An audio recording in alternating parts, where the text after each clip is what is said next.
Chelmsford Select Board to order. Could we open with the pledge, please?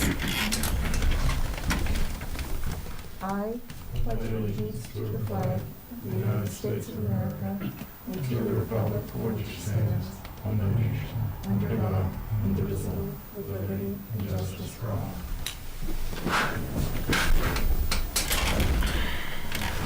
Pursuant to Governor Baker's March 12, 2020 order suspending certain provisions of the open meeting law and subsequent orders imposing strict limitations on the number of people that may gather in one place, this meeting will be conducted via remote participation to the greatest extent possible. Specific information and the general guidelines for remote participation by members of the public and/or parties with a right and/or requirement to attend this meeting can be found on the town's website at www.chelmsfordma.gov. For this meeting, members of the public who wish to watch the meeting may do so by accessing the Chelmsford Town Media website, live.chelmsfordtv.org. No in-person attendance of members of the public will be permitted, but every effort will be made to ensure that the public can adequately access the proceedings in real time via technological means. In the event we are unable to do so, despite best efforts, we will post on the town's website an audio or video recording, transcript, or other comprehensive record of the proceedings as soon as possible after the meeting.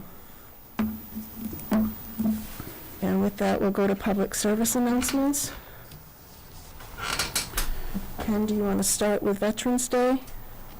I believe we have Regina Jackson here. Oh, Memorial Day. I'm sorry, Memorial Day. Yep. Wrong month. It's okay.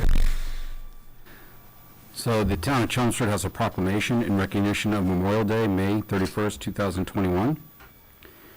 Whereas Memorial Day, May 31st, 2021 has been set aside as the annual day of remembrance for those men and women who served our nation during times of conflict and members of the armed forces.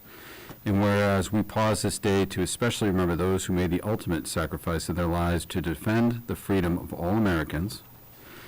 And whereas we honor the service and sacrifice of all veterans of all wars and conflicts and join the living veterans of the town of Chelmsford in expressing our gratitude to their fallen comrades. Now, therefore, we, the Chelmsford Select Board, do hereby proclaim Monday, May 31st, 2021 as Memorial Day 2021. And join all residents of the town in recognizing the deceased veterans of Chelmsford on this solemn day, signed this 24th day of May 2021 by the town clerk, Trish Durst, in the Select Board. Regina Jackson is here to receive it. Is there anything you'd like to say? Yes, thank you so much for the proclamation. We will be pre-recording our Memorial Day observance ceremony actually tomorrow, Tuesday, May 25th at 11 o'clock at Veterans Park. So if there are members of the community who would like to join us, that would be fine because our numbers will be low. We are, of course, we're adhering to all the COVID-19 protocols. And the ceremony will be broadcast by Chelmsford Telemedia. They will put it up, and they will also have it on our town website. And just a reminder that for Memorial Day, next Monday, a Veterans Memorial Park is always open. So please feel free to visit the park. And all the flags at our 6 cemeteries will be up. They should be up by this weekend. And if there's any problems with the flag or anything, please just call me at 978-250-5238. Thank you very much. Thank you, Regina. The next proclamation we have is for LGBTQ Pride Month. And receiving this proclamation is Patrick Snow, who is an openly gay Precinct 9 town meeting rep. You want to go ahead and read that? Sure. The town of Chelmsford has a proclamation. Lesbian, gay, bisexual, transgender, and queer, also referred to as LGBTQ Pride Month, June 2021. Whereas the town of Chelmsford is a welcoming community, an exceptional place to live, learn, work, play, and raise a family. And whereas Chelmsford recognized the importance of equality and freedom, and whereas the nation was founded upon its guiding and is guided by a set of principles that includes that every person has been created equal, that each has rights to their life, liberty, and pursuit of happiness, and that each shall be accorded the full recognition and protection of the law. Whereas the town of Chelmsford's lesbian, gay, bisexual, transgender, and queer community are a virtual part of all fields and professions and contribute to a stronger community. And whereas the town of Chelmsford is dedicated to fostering acceptance of all its citizens and preventing discrimination and bullying based on sexual orientation and gender identity. And whereas Chelmsford is strengthened by and thrives upon the rich diversity of ethnic, cultural, racial, gender, and sexual identities of its residents, all of which contribute to the vibrant character of our town. And whereas the Centers for Disease Control recognize that LGBTQ teens are at higher risk to be the victims of violence and have increased suicide rates, and whereas it is imperative that young people in the community, regardless of sexual orientation or gender identity, feel valued, safe, empowered, and supported by their peers, educators, and community leaders. Now, therefore, we, the Select Board, and on behalf of the town of Chelmsford, hereby proclaim and recognize June 2021 as Lesbian, Gay, Bisexual, Transgender, and Queer Pride Month in the town of Chelmsford, and urge citizens to recognize the contributions made by members of the LGBTQ community and to actively promote the principles of equality and liberty. Signed this 24th day of May 2021 by the town clerk, Patricia Durst, and the Select Board. Thank you, Ken. Thank you. Is it cool if I say a couple words now? It is. I just want to say, I don't know if Chelmsford Telemedia can show the Zoom room briefly, but we've got a wonderful array of folks with rainbow flags, and I think that's just wonderful. Go ahead, Patrick. Okay, cool. I accepted this also 2 years ago in 2019, back when we were in person, and it was one of like the most uncomfortable moments of my life, if I'm being honest. I'm gay. I'm openly gay. If anybody doesn't know me, my name is Pat Snow. I live and work in Chelmsford, Mass. I live in a multi-generational household with my parents and grandmother, who were both on the meeting. It was this kind of weird moment where it was like, oh, the town is doing a proclamation for Pride Month. And I was like, oh, cool. I didn't really even know that was a thing, but that's cool that that's happening. And me and my friend Charlie Smith accepted it. And Charlie afterward gave me the title the King of the Gays. It's kind of like a joke thing. But anyways, since then I've got involved with the group Rainbow Chelmsford, which is like kind of what spread these rainbow flags around. And I guess to an extent took that title to heart because I started joining people outside the Center for the Arts last year, where we delivered rainbow masks at the time and flags and merchandise and stuff to anybody who came by. And I met so many LGBT people in the town that I never knew were here before. I just kind of grew up here and kept quiet, and I didn't really want to come out because the idea of like telling people about anything to do with that aspect of my identity was like the opposite of my personality and something that made me super uncomfortable. But here I was out there delivering like rainbow stuff to people, and I'm like, yeah, you know what? It actually feels kind of good to be king of the gays. And a couple of times recently, and I'll try to keep this short, but people have kind of asked me what my experience has been like as an LGBT person in Chelmsford. And like my first thought is like, yeah, it's good. Like, I mean, I've never personally felt like discriminated against. People here are accepting. This is a super open-minded, welcoming community. But at the same time, I never told anybody until I was 23, and I was super, super nervous about it, even though I didn't really know why.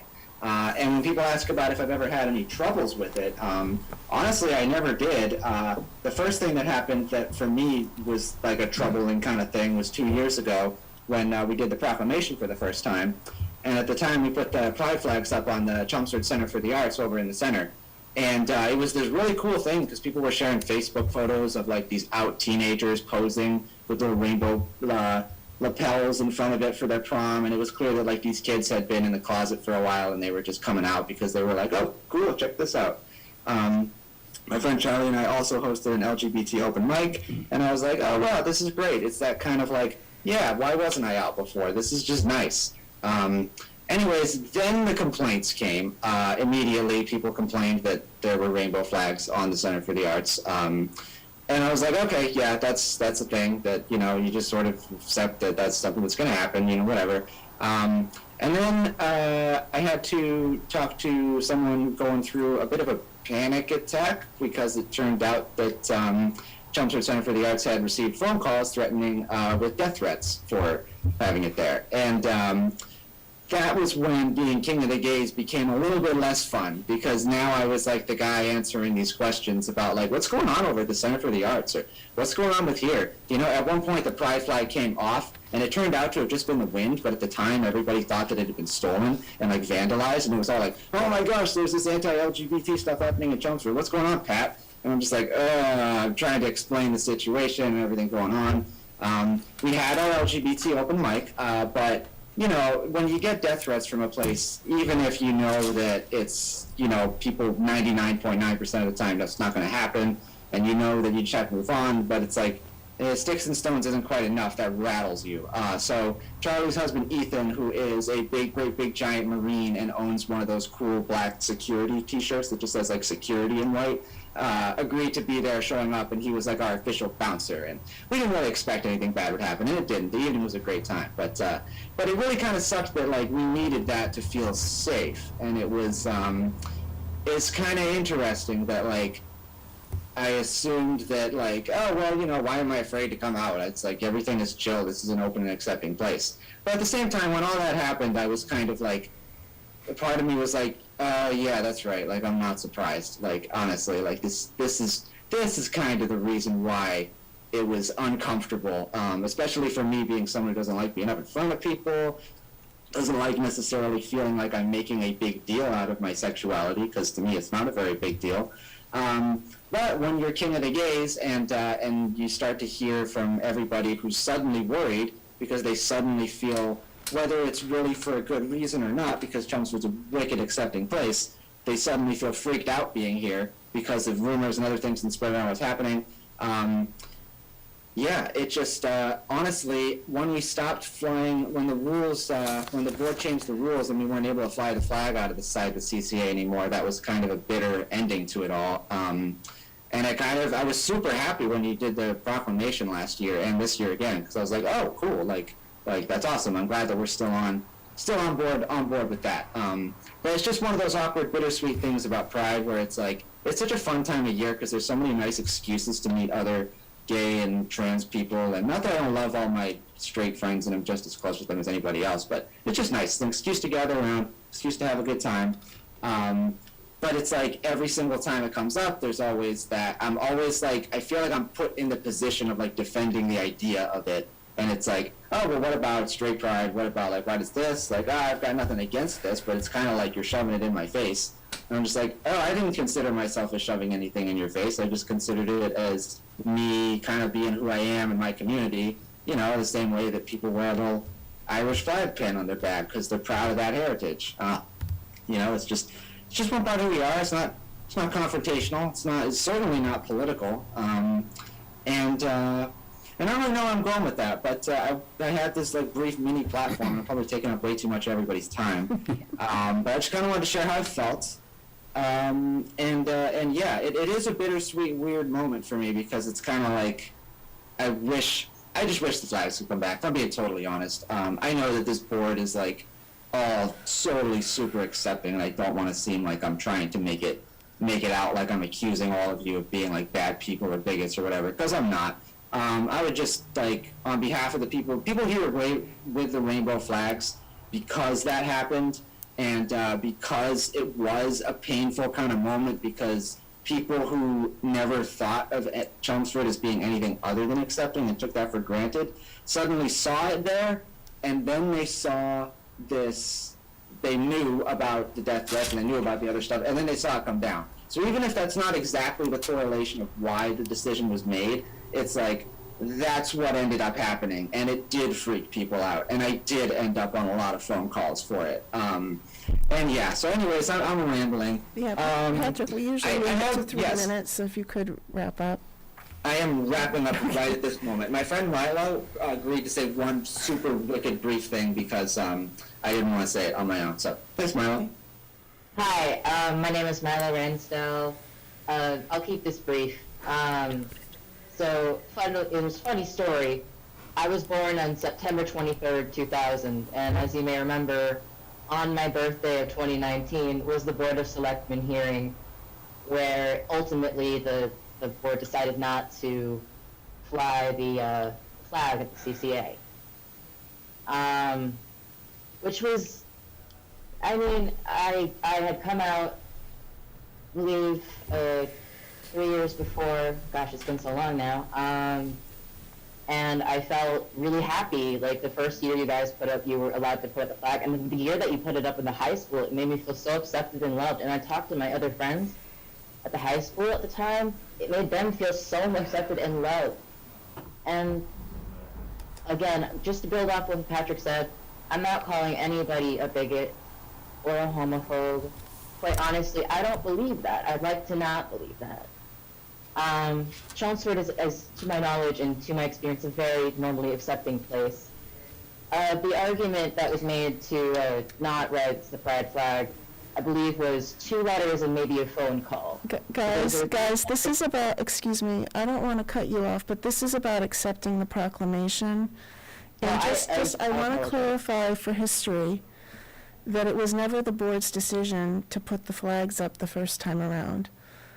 Okay, and you can go back and look at that. And we had multiple requests from many different types of flags in town, not just pride flags.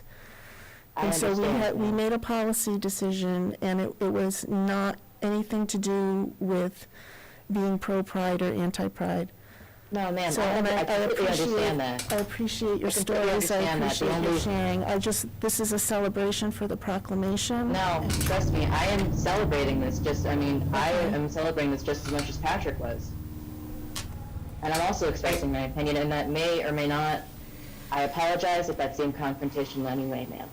No, I just wanted to clarify the historical fact. Okay, no, I understand history. Thank you. Thank you so much for letting me speak for such a long time. And thank you for sharing your stories, and let's go celebrate Pride Month. And thank you all for participating. Thank you very much. I appreciate the platform. I tend to talk for a long time when I get with that, but that's important to me. And thank you for the gifts, by the way. Yeah, thank you for the gift bags, too. Yeah, just so everybody can see them, we all got these nice gift bags on our chairs here when we showed up, so thank you for those. Very nice. Yep. Yeah. Wonderful. Happy Pride, everybody. Thank you. Happy Pride. Have another Zoom meeting, and I'm not able to stay longer, but anybody hasn't, have it later. All right. Thank you. Okay, thanks very much. Okay, next we have a public announcement for the Vinyl Square, and Joe Tierney is here to do that one. Hi folks, I don't know if you can hear me, but for some reason I can't turn my camera on. Or is that something that's blocked by the... Chelmsford Telemedia might be able to ask you to turn your camera on. That's what I'm trying to do on the app. Oops, now you're muted, Joe. Yeah, I'm trying to turn the camera on. I don't know if Telemedia has the opportunity to change that. But Okay. Well, I have your flyer up. excellent. Well, I'll at least take the opportunity to go with the audio, especially with the flyer up, because that's the main reason why I'm here. Trying to start the video. I'm getting a prompt to start the video, but it's not doing it. So I'll just talk about the opportunity that I have here, if you can still hear me. We've done a lot of, my name's Joe Tierney, I live at 3 Grant Street in Chelmsford, and I am the current chair of the Vinyl Square Strategic Action Plan Committee. And just like the center and all around town, you see some of the things that we've done up in the North Village area. And one of the things that we've done now is we've developed a survey in conjunction with NEMCOG, which is a state agency that is helping drive this, is to get some next step feedback from everybody, whether it be in North Village or people that work in North Village, but we're taking the feedback from everybody in Chelmsford, friends and neighbors, anybody that basically frequents the area, because it's a traffic survey and we want to get specific and any and all feedback to prioritize and go to the state to prioritize any improvements that we can get funding for. So we really encourage everyone to take it. The survey, even if you're watching this on television, you should be able to, pause it, go back and on the recording and scan that QR code, and it will go right directly to the website. If not, then the flyers will be around town in businesses. They will be at the libraries, the town offices. We're going to bring them at the senior center, and obviously it's being already posted on social media, on Facebook, whether it be the Friends of North Village Vinyl Square page or on the Chelmsford News. And if you have any feedback, you can also reach out to me, but we really do need to steer it through the survey so it all gets calculated and prioritized properly. And the other opportunity I wanted to point out is that you can do it a couple of times because there's a couple of specific directions, because you can click on mapping and really be specific, and that's what we're encouraging people to do. And you could also volunteer, and we're looking for anybody's feedback on any other improvements or anything you'd like to see in the North Village area around town, because as you know, we have done improvements to Barney Park, the playground, and we have other things on the horizon. We're working on wayfinding, signage, but anything that anybody's looking to do and would like to help spearhead with a subcommittee, we're always looking for volunteers. It's a fun group, and we get like to think we get a lot done, but the issue is it takes a village, and we really need the help from everyone. And one thing is I'm actually out of town, so the fact that these are virtual will really help out. But to wrap up, as I was out of town, I heard there was potential drowning incident, and I want to put a special thank you out to Officer Derek Hill that acted, very diligently on the scene, along with the help of the rest of the police department, the fire department, and Trinity, and anybody that was there that was able to help out. I'm sure it wasn't an easy situation to help out, but it's nice to know that everybody rallied together, because that stuff happens at a lake area. So, again, I want to thank everybody's participation ahead of time. If you haven't already taken it, I do encourage you to take this survey and continue to support us here, but I encourage everybody to get involved, whether it be at North Village, Center Village, or anywhere around town. Thank you, Joe. Thank you very much, and I hope you have a great meeting. Thank you. Take care. Okay, that takes us to public input. Is there anybody from the public that would like to speak?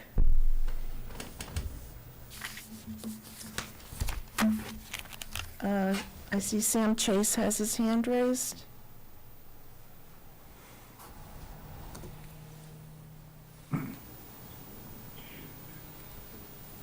Okay, can you hear me, folks? Yes. Okay, thank you. Thank you, Madam Chair. First thing, I would just like to ask if there is any possibility that you would consider returning your meeting time to your traditional 7 o'clock time. The reason I ask is that many residents have contacted me and have informed me that the 6 o'clock time that you're currently doing makes it very difficult for them to participate on a real-time basis in meetings. I don't expect you to give out an answer right now tonight, but that's something that I just want to make you aware that people are questioning that. So sometime maybe you would want to address that situation. The reason I want to speak tonight is I want to touch briefly on the matter that's before you in executive session, which is the extension of the town manager's contract. About a year ago, you told the community that you would consider extending the manager's contract, and you would take that matter up at the end of his current extension. So during the past 4 weeks, you've had 3 executive sessions to do this, and I do understand that you have a 4th one scheduled for tomorrow to continue the discussion. So it does appear that you're taking the time to consider the situation carefully, completely, and fairly, and I want to thank you for that. I think that is absolutely the right thing for you folks to do. Many residents, I understand, have contacted you over the past several weeks to support a continuation of Mr. Cohen's contract.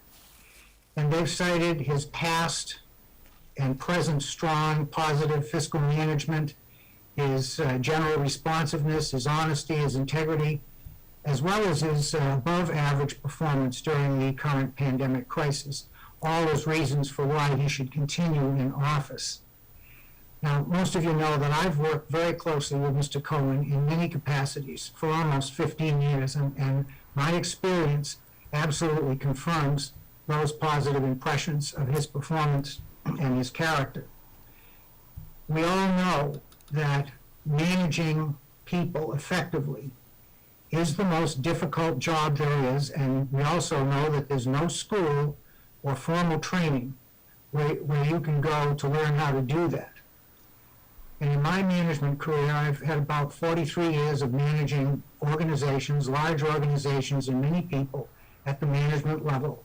And I've learned that the two biggest mistakes that executives make when they evaluate their management level employees are, number one, they project their own biases and their own management style onto the employee, and they use that as the evaluation gold standard. And the second thing they do often is that they focus only on last events or a few specific incidents instead of using the totality of the employee's performance over time to evaluate the employee.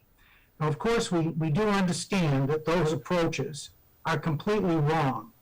And we understand that employees must be evaluated on results, which, in the town manager's case, are based on the effectiveness of his management team and the team and the manager's combined ability to achieve a long-term positive result for the town over time.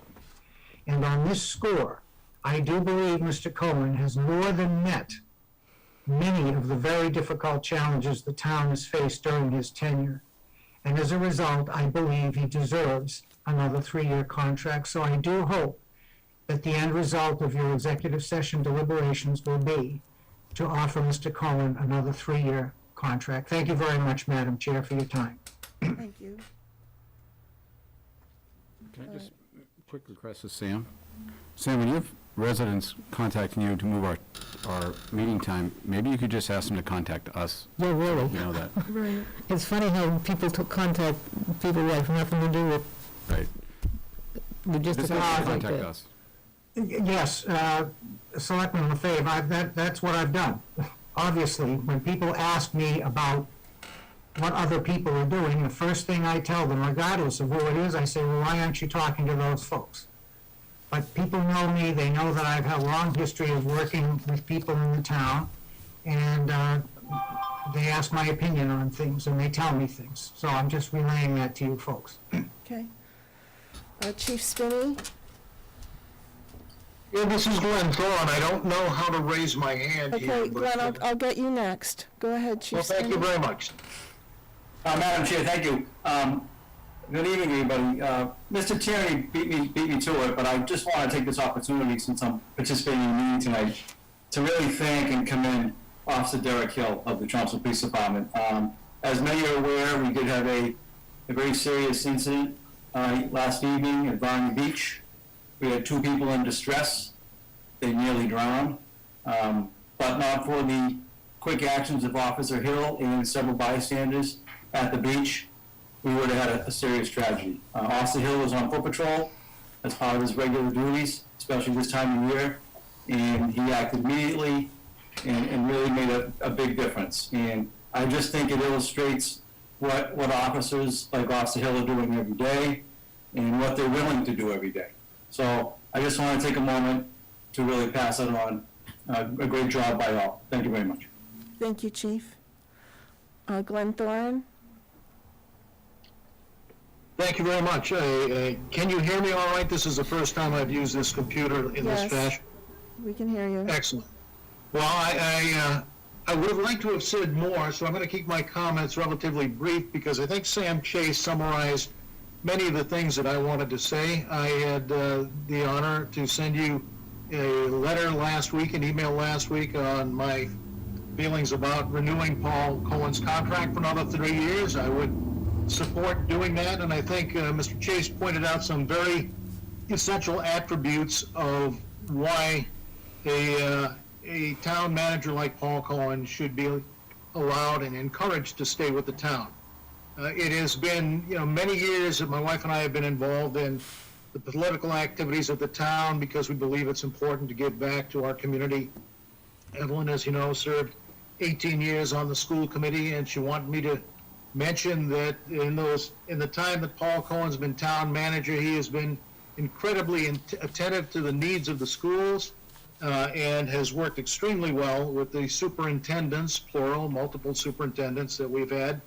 And she was greatly appreciative of that while she was on the school committee, and is appreciative of that now, as am I, because we have grandchildren going through the Chelmsford school system, and that's a very important thing to us. But as Mr. Chase pointed out, it's the totality of the contributions over many years that, in my opinion, would lead me to believe that Paul Cohen's contract should be extended for another 3 years.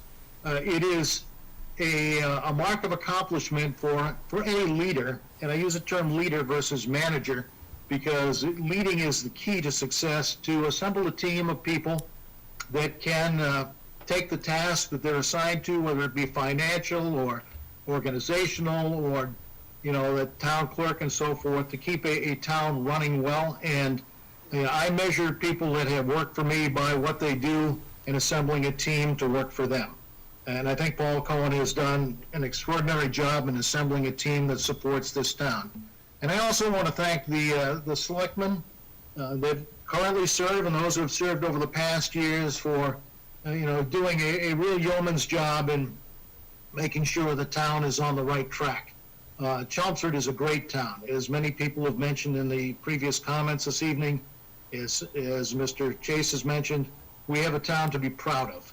And the reason why we have a town to be proud of is because of good leadership, which results in good management, which results in a town that has many things going for it and has faced a lot of problems over the years and solved them successfully, from the previous town administrator to town manager to the new way of doing things under Paul Cohen, which includes being able to get our stabilization fund to a healthy place and put in a team in place that supports the work that he believes needs to be done for the town.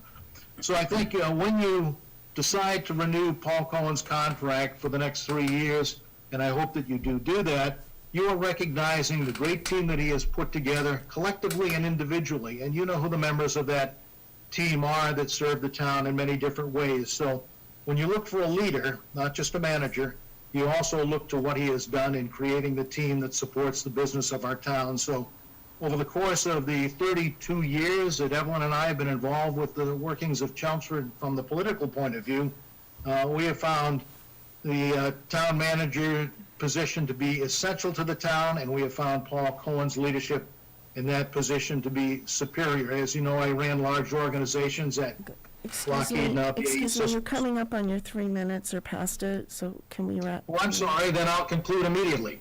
So again, with the email that I sent you last week in these comments, I would strongly encourage the board to renew Paul's contract for 3 years, and thank you very much for the time. Is there anyone else for public input? Okay, seeing none, we'll move on to committee vacancies. So as of May 24, 2021, our vacancies include the Bicycle and Pedestrian Advisory Committee. They have 2 seats, one unexpired 3-year term and one 3-year term. The CCA has 2 1-year terms. Center Village Master Plan Implementation Committee has 2 1-year terms. The Community Action Program Committee has 1 1-year term. Council on Aging, 1 unexpired 3-year term and 5 associate member positions. Cultural Council has 1 unexpired 3-year term. Energy Conservation Committee has 1 unexpired 3-year term and 1 3-year term. Holiday Decorating Committee has 1 1-year term. Parade Committee, all applicants that wish to participate are welcome. They are 1-year terms ending July of each year. Permanent Building Committee is 1 3-year term. Personnel Board is 1 2-year term. Public Celebrations Committee are 5 1-year terms. Tree Committee is 1 unexpired 3-year term ending on June 30th, 2021, and 1 unexpired 3-year term ending June 30th, 2022. If you have any interest in any of these committees, you can check out the committees online at the town website. If you'd like to apply, you can visit the town website and fill out an online application, or for more information, feel free to contact the town manager's office. You can reach him by phone at 978-250-5201, or email tmoffice@chelmsfordma.gov. Thank you. Thank you, Ken. And the vacancies fit on one page now. Yes, we did it. We're down to one page. Yeah, but next month, a lot of them expire, so. I know. Celebrate this one. Okay, our next agenda item is the one-day expansion of the entertainment license for Center Brickhouse Pizza. Do we have anyone here from Brickhouse?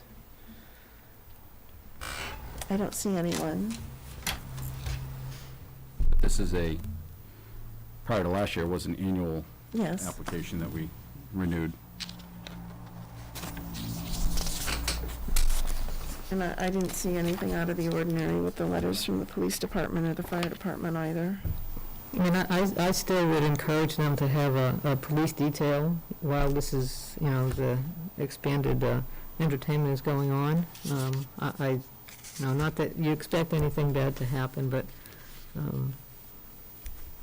I just feel like it would be beneficial if they did. What's the time? At the time, it's still on a day, isn't it on a daytime? It has 3 to 9:30 p.m. Yeah, 3 to July 9:30. 3rd. I don't know, that's kind of, Are you just, you want to pass that as a suggestion to them, Pat, or?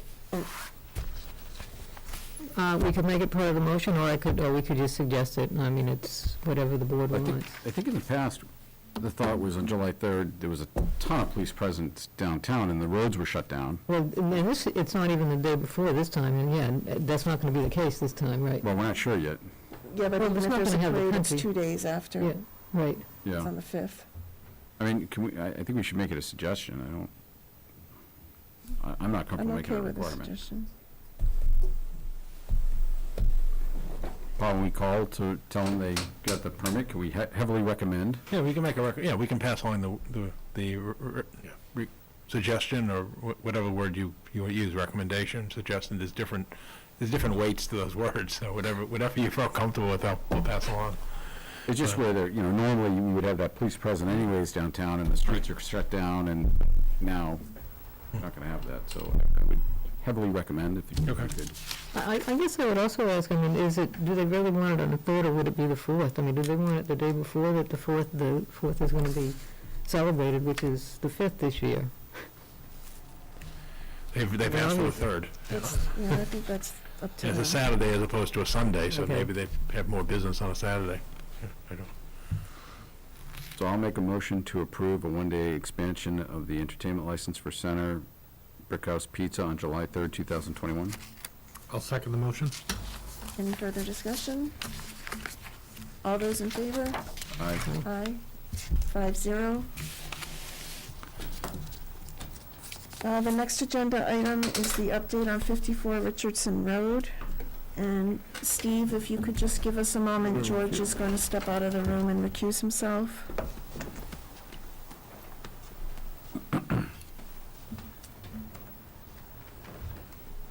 Okay, go ahead, Steve. Yep, thank you. Just an update from your last meeting on kind of where we stand with the PFAS up at Richardson Road. We did get back results from the oil water separator that we discovered that had been out of service since 1990.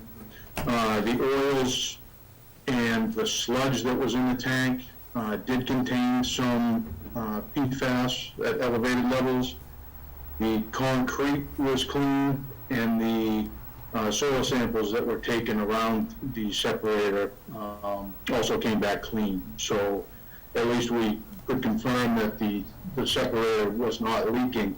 So now one of the issues we're having is finding a facility to take it because of the PFAS. The normal places where you would take this, like an oil waste, aren't going to accept it. So Strategic Environmental is working diligently to find us a home for the material, as well as the sampling on the drum that we uncovered out to the back of the property. That was strictly waste oil, so that'll be a much simpler disposal. but they're gonna, once they find a home for the stuff we removed out of the oil water separator, they'll do the cleanup all at once. Scanning at the board's request, or decision by everybody, I guess, that started today. A lot of the beginning work was just kind of laying out the grid over sort of the back left as you look at it of the property. They were able to do a little bit of scanning this afternoon towards the back.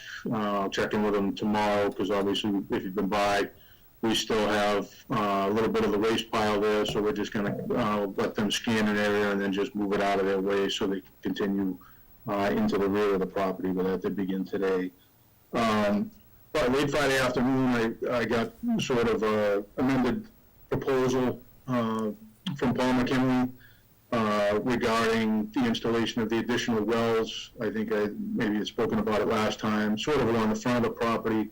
Well, it's going to kind of encircle the well over at the, or triangulate around the well over at the corner of the dog park, and some of the wells with the really high levels on either side of the main garage. So I had a couple of questions for him on that, so I haven't really forwarded that along until I speak to him. He's out of town, and I think he comes back on Wednesday, so hopefully I can have that conversation with that. We're tentatively scheduled for a week from tomorrow, June 1st, to begin installation of those wells, as well as the well over on the additional well on North Chelmsford Water's property behind 45 Richardson Road. We got the okay from that property owner to travel through there to gain access to that site. That's scheduled again for June 1st. Should take, they've scheduled about 3 days to do it, so we'll get moving on that as well. Last week, Weston and Sampson came out. We did take the samples from the irrigation well at the dog park, as well as they installed the groundwater transducers in 5 or 6 of the wells. What those transducers will do is they're going to gauge the elevation of the groundwater, just to see if, like, when North Chelmsford Water is withdrawing water, how that is affecting the groundwater over on our property at 54. So over the next, couple of weeks, there's going to be a lot of activity. I know in the amended scope, it pegged out some dates for additional sampling, monitoring. We still, once the barrel gets, or the drum gets removed from the rear of the property, we have a couple of days worth of digging based on that original scan. I know when I spoke to those guys this afternoon, they hadn't really, there were no major hits on anything over to that side, which was really a sandbank up until a few years ago. So we have, like I said, a few days of uncovering the hits that they had in the back, and we'll get that scheduled once that waste oil drum gets removed. But that's kind of where we stand.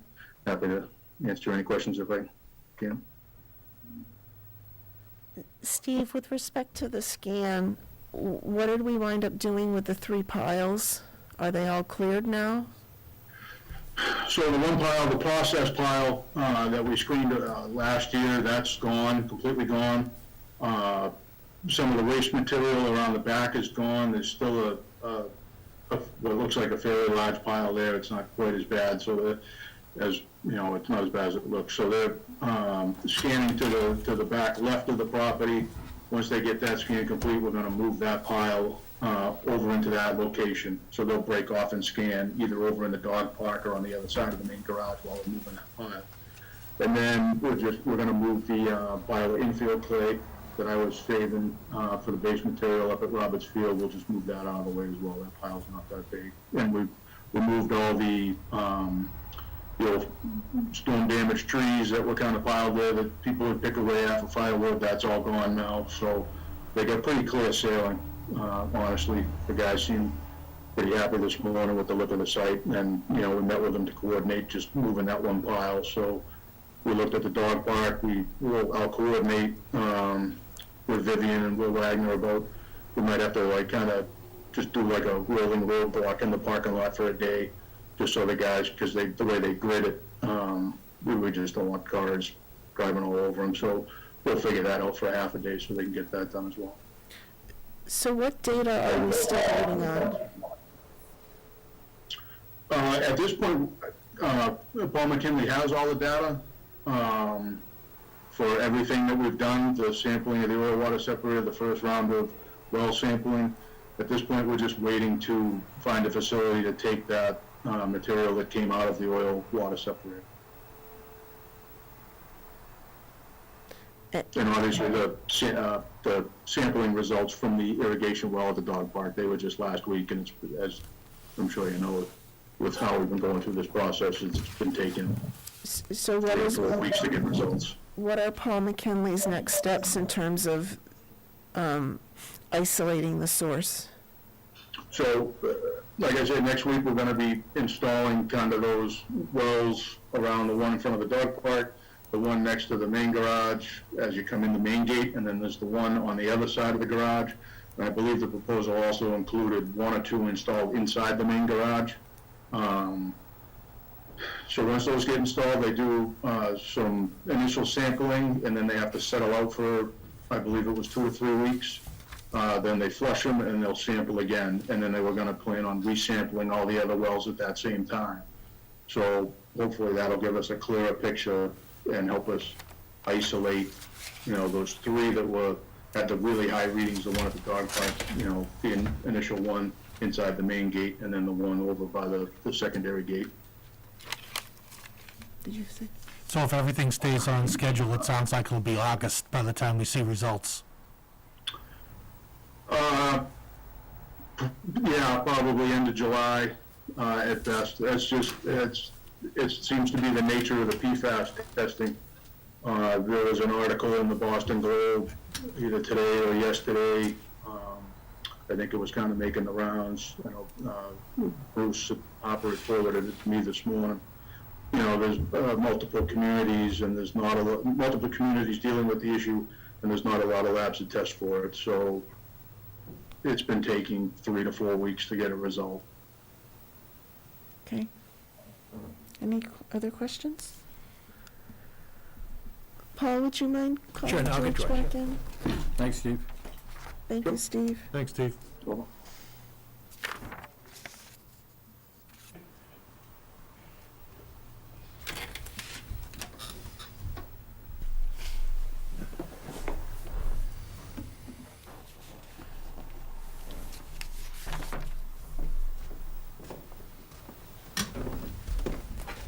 Do you want to introduce the next one, Paul? Oh, sure, I'm trying to get settled. We have our Public Works Director, Gary Persichetti, on the Zoom call this evening. He's going to provide 2 updates. The first one is on the Katrina Road sewer pump station repair that was completed last week, and then following that, he'll discuss we'll discuss regarding the enforcement conference coming back to the Southwell sewer force main break that occurred just over a year ago. So if Gary's on the call, here he is. Okay, go ahead, Gary. Good evening, Select Board, Town Manager, and thank you for letting me present. As you know, at your meeting 2 weeks ago, I informed you about the break. That was on May 4th. It was from a 16-inch main valve stem out of the shutoff, which you're seeing that round hole just off the building. Very, very minor leak, thank God, but that's what was found. On that day, we had contact Grenice and Sons and got them out to start the evaluation. On 5/5, they came out and they started running the 27-inch bypass, which is a gravity feed line to the 16-inch force main, so that we can get ready to bypass and do that. On the 5/6 photo, you'll see that they exposed the pipe that we were going to put in the insertion valve, okay, on Glen Ave, which we did right there. So when you look at the bottom photo, you're looking at the 2 valves, and that's how you actually do the bypass to the station on 5/7. And then we show you how they started driving the piles down into, I'm sorry, we're on 5/8, I'm sorry, Paul. You can see they drive the piles down in, and that's for the safety, because you're gonna be about 22 feet, 20 feet down to get to your 17. So you're exposing the whole thing to be able to do the repair. So I gave a couple of pictures to show that. And then on 510, we started the actual drilling for the wells, and that's the dewatering wells. You can see the machine with the big round cutting blade, and that's how we get down. And then the bottom picture on 512, you'll see one of the dewatering in place. So that's down below with big pumps pumping out. So then we excavated down to the valve itself. And if you look at the pictures on 514, they're a little hard to make out, but actually the bolts did rot. On the picture on the right, you can see a couple missing on a couple of sides, then others sticking up, and that's where the leak was from.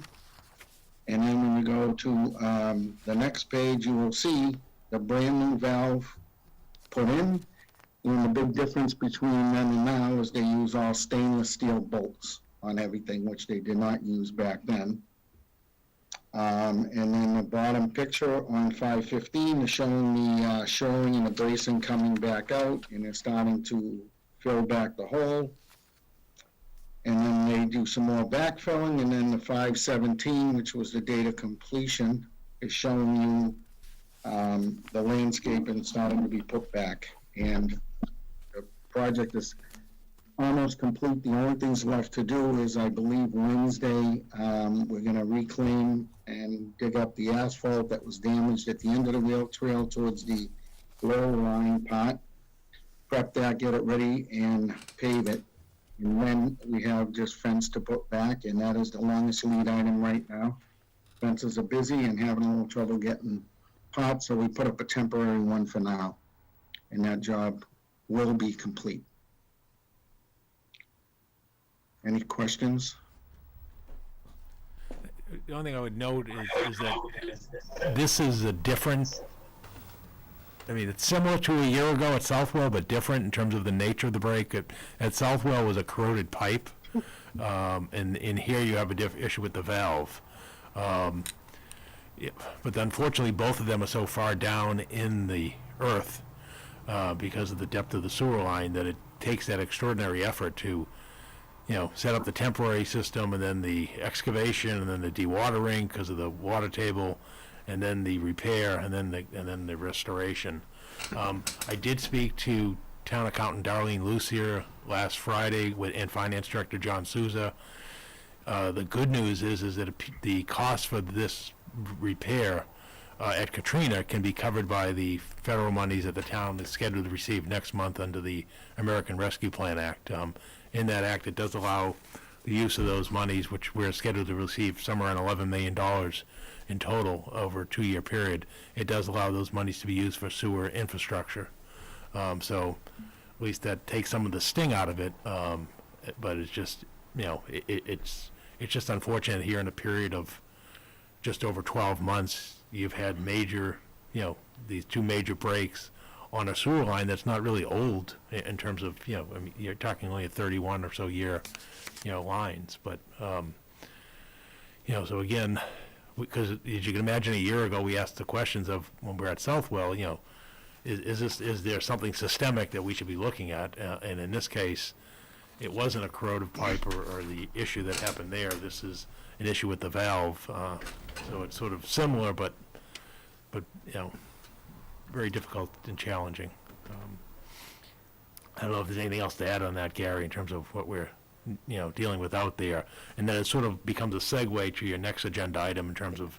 Paul, I just have a quick question. Sure. So they rationalized that you can use the Rescue Plan Act funding from the pandemic for sewer, even if it wasn't something as a result of... And I'll get into it in my report later, but you're able to use American Rescue Act monies for COVID-related expenses, equity type of expenditures, as well as water, sewer, and broadband infrastructure. No, that's good. By the act of Congress. Yeah. Thank you. Okay, well, so as Paul pointed out, roughly a little over a year ago, we were in front of you with the Southwell Station, as everybody knows with that station, that was going right into the river. And we did a similar thing to this, but it took longer based on the locations of what we had to do the bypass. DEP was notified, they were out there the whole time doing their inspections. We filed all legal documents that we needed to. What happens in these cases, that gives them the ability to, at later dates, look at towns in total as their enforcement and how they handle themselves, and this is a notice of enforcement teleconference, and what that is it's got some stuff on here that DEP either wants for information for us to provide, or information that we have already provided that they would like to speak to us about. We do have this information, and we are in the process of putting this stuff and getting it ready for our meeting. I know in the documentation it talks about June 23rd. That has been moved to June 30, just so people are aware at the same 10 a.m. And we will address all these items with them at that point. Any questions? Yeah, I have a couple questions, Gary. So is it common practice then to get this, this kind of notice when something like this happens? Yeah, yes, it is. They're a protection agency, and as part of that, they answer to a lot of people as well. So when there's major issues like this that affect raw sewage that is going into somewhere that it should not, they very often will do an assessment and evaluation on that particular city or town. And that's what's happening here. And as I said, we will address all of these and hopefully be able to give them all the information that they're looking for. But Pat, it is a little disturbing that when, a year ago, we were out there in the field with DEP and Weston and Sampson and so forth, that, you know, we weren't given a heads up saying, hey, you know, you can expect an enforcement letter in the next year or so. And that's a little, you know, troubling, quite frankly. And one of the items I think that we'll discuss on the call is, you know, again, you know, you'd like to have some notice and expectations as you move forward, you know, so that, because again, those are the questions we were wondering in terms of, you know, there's a lot of sewage that went into the wetlands and the river and so forth, and then the questions that I mentioned earlier about, you know, is there a systemic problem, where are we going forward? And again, we didn't get any indication from the DEP, you know, because about that, you know, you'll be expecting an enforcement letter from us in a year, and then we're going to review your file, and we're going to ask you to take actions.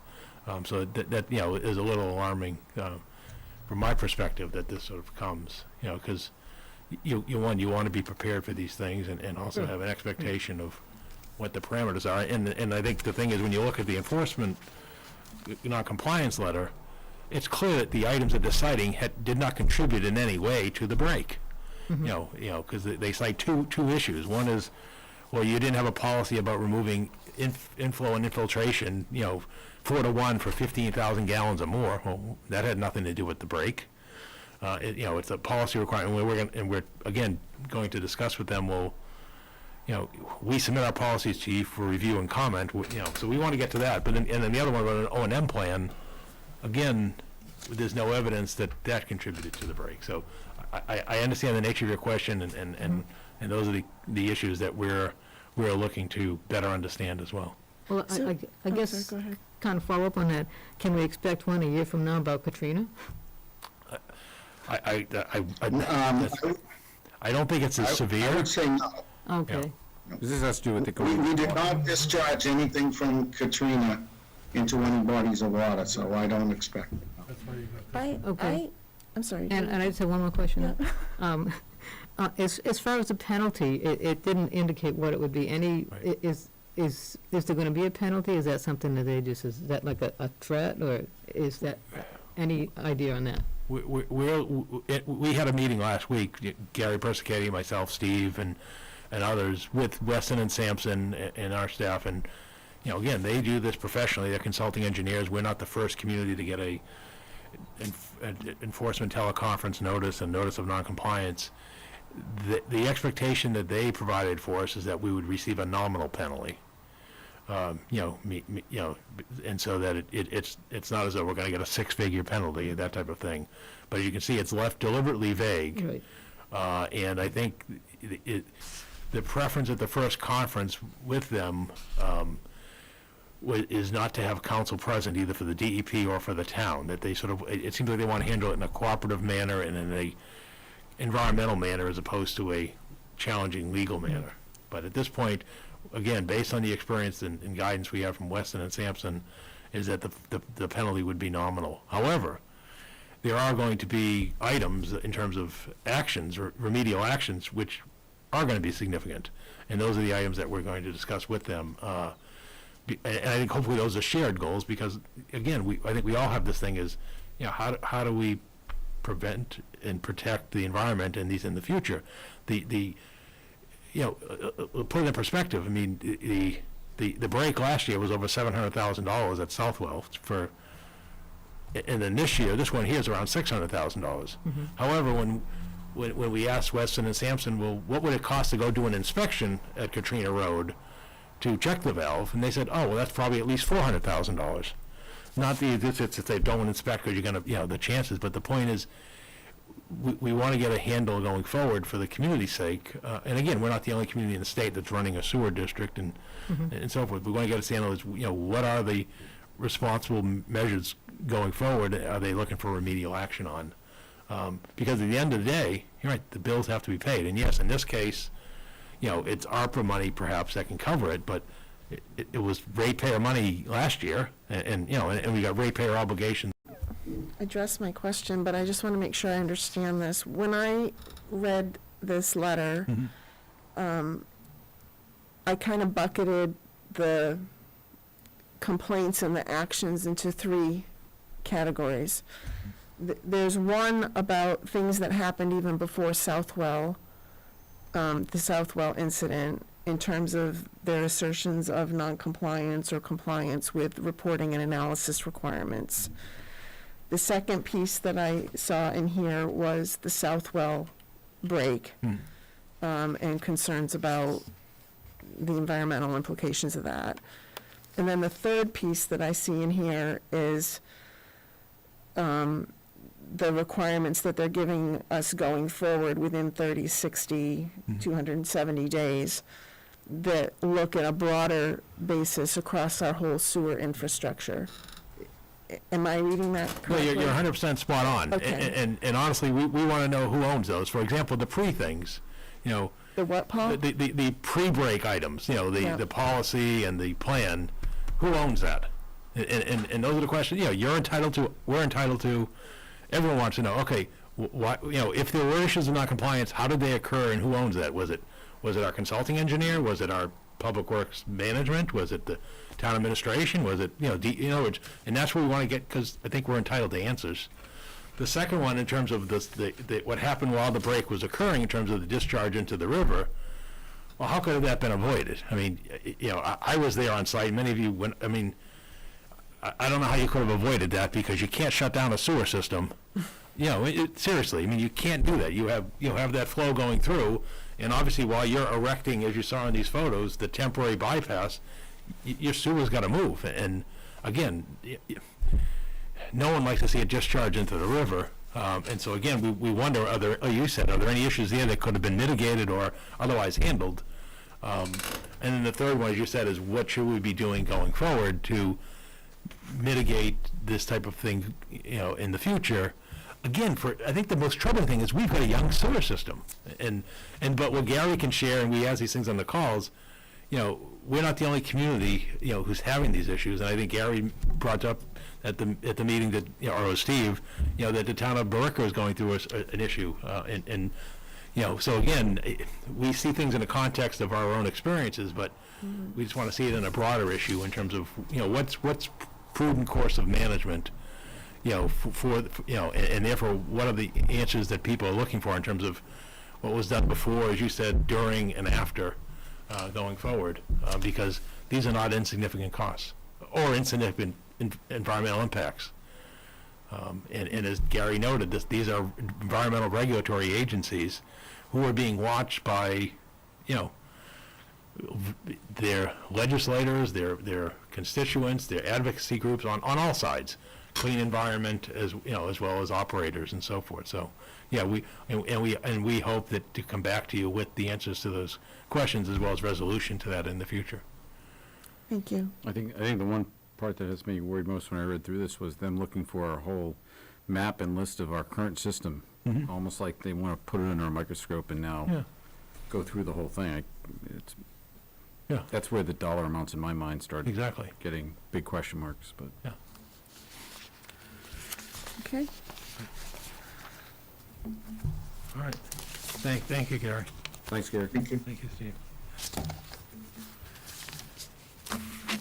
We now have the Traffic Safety Committee monthly report, and I think Steve Yonley's going to start us off, and then Police Chief James Spinney is going to come in and give traffic survey results. Right, good evening again. Just, again, some quick updates on some of the things. Obviously, at the last meeting, we had the Legend, I think it was the last meeting, the Legend Dunstable Road. So we'll kind of shelf that for now. Repairs from the car accident over in front of Blake's there, I'm not quite sure what the accident was, but it wiped out a few of the fence posts. So we got new fence posts all installed there, and that seems to be functioning fine. I know the chief will speak to some of the study on Swain Road in a minute. With the center parking, I went to Centerville's master plan about a week and a half ago. Had a lengthy discussion there. We came to some pretty good agreement on some things. I believe my understanding is in a couple of weeks, the board is going to have a hearing on that, so I'll have a very small presentation showing what we talked about at Center Village, and also met with Commission on Disabilities last week. Joanne Stanley gave me some information, contact at the state that I can speak with regarding kind of that on-street handicap spot and maybe get some design guidance and anything I need to do with that spot to make sure it would be accessible. Turnaround easement red road. I think in your packet you got the appraisal. Scott Ludwig from my office have prepared the taking documents. That should all be there as well. Boston and Concord Road, obviously, that intersection reconstruction has started kind of full construction. They did some utility relocations and swap overs. And that'll really get going later this summer, and as well, not on the sheet here, but the River Neck Road project, bridge work is ongoing. There'll be some closures, I think weekends over the summer. They were doing some utility relocation as well today. So it's kind of a light crew over there at the moment. They must be waiting to relocate one more pole or something at that job. The signs and binder locus, we just need to get that stuff installed. And then the committee had been discussing requests for a crosswalk over on Broughton Road by Scotty Hollow. I guess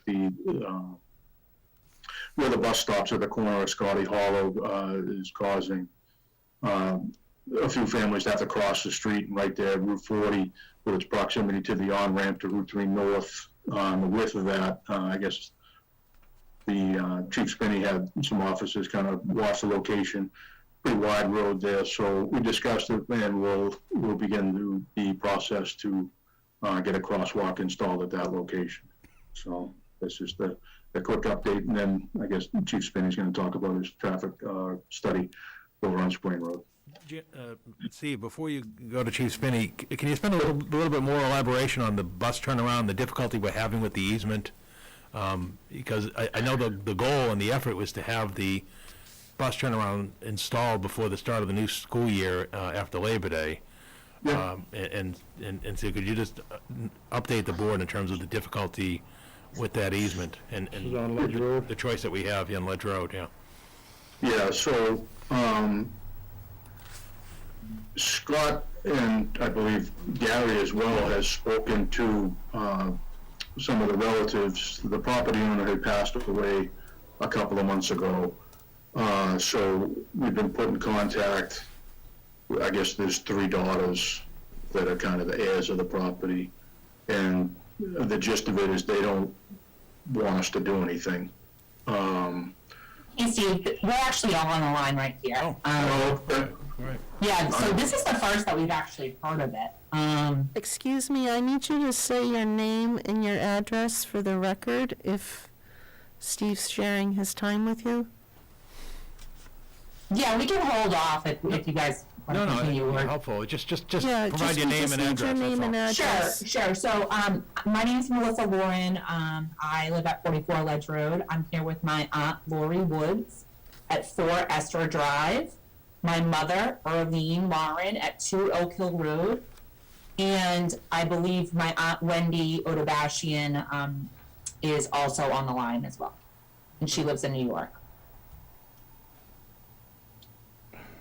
Okay, was there something you wanted to say, Melissa? Yeah, so, the first that we've heard about this was at the previous meeting, back when we were talking about the end of Ledge Road. We've gotten no communication from the town whatsoever as to how they want to do this easement, the land that they would be taking out of the estate on the easement. My mother and my aunts, they have been, working on my grandfather's estate for the last couple of years with mail and phone calls, and everything's forwarded. And so it was a quite shock to hear on that initial meeting that we had a couple weeks ago talking about the entryway to Ledge Road, to hear about an easement where us residents haven't even heard of anything until now. And I think your assessment as the opinion on the land is accurate, right? I mean, I think you guys are taking a substantial portion of the land from this diagram. It looks, and it looks kind of messy, but it looks from like 7,000 square feet that you're trying to take off the property? Yeah, 7,100 square feet. 7,100 square feet, right? So Melissa, I can't speak to the communication with the family, but this concept has been on the table for quite a while in many of our public discussions about Ledge Road. And that's why some of the residents brought it up at the last meeting. So I just wanted to clarify that. I mean, this has been out, I don't know what the communication has been with the family, but in terms of the idea and looking at trying to flesh it out, it has been discussed in multiple meetings. Paul, are you going to say something? It may have been discussed, but again, there's been no notification to the landowner. So that's for the abutters, exactly. So that's where the confusion is, I think. I think we were trying to mature it to the point where we were ready for that discussion, but I'll leave that to you, Paul. Yeah, Steve, can you, or Gary, can you describe the discussions you may have had with representatives of the property owner? Gary might be able to, but I personally haven't. It was either Scott or Gary that spoke with people. It hasn't been me. Yes, it has been Scott. We have been, he had been dealing directly with Earlene, and I know Earlene had been talking to him about a sister in New York, and Scott, I almost positive, maybe Earlene can correct me if I'm wrong, I believe he reached out 3 times, at least based on some conversations that he and I had. I've known Earlene for years, through the system, and was hoping that we could have put this together that way, but Scott came back for the 3rd time after I had informed him, just to make sure that they were aware that it would have to be a taken if they didn't want to do anything with it. And his last comment to me was they did not. This is Scott, the town engineer? Scott Ludwig, yeah. Scott Ludwig, okay. Well, Arlene's here, so what is your... I did speak to Scott, and I told him no. She's had one conversation with Scott, so I don't, And I only called him because Gary had called. How long ago? Yes. How long ago was that discussion with Scott, approximately? Maybe a week. Yeah. last week.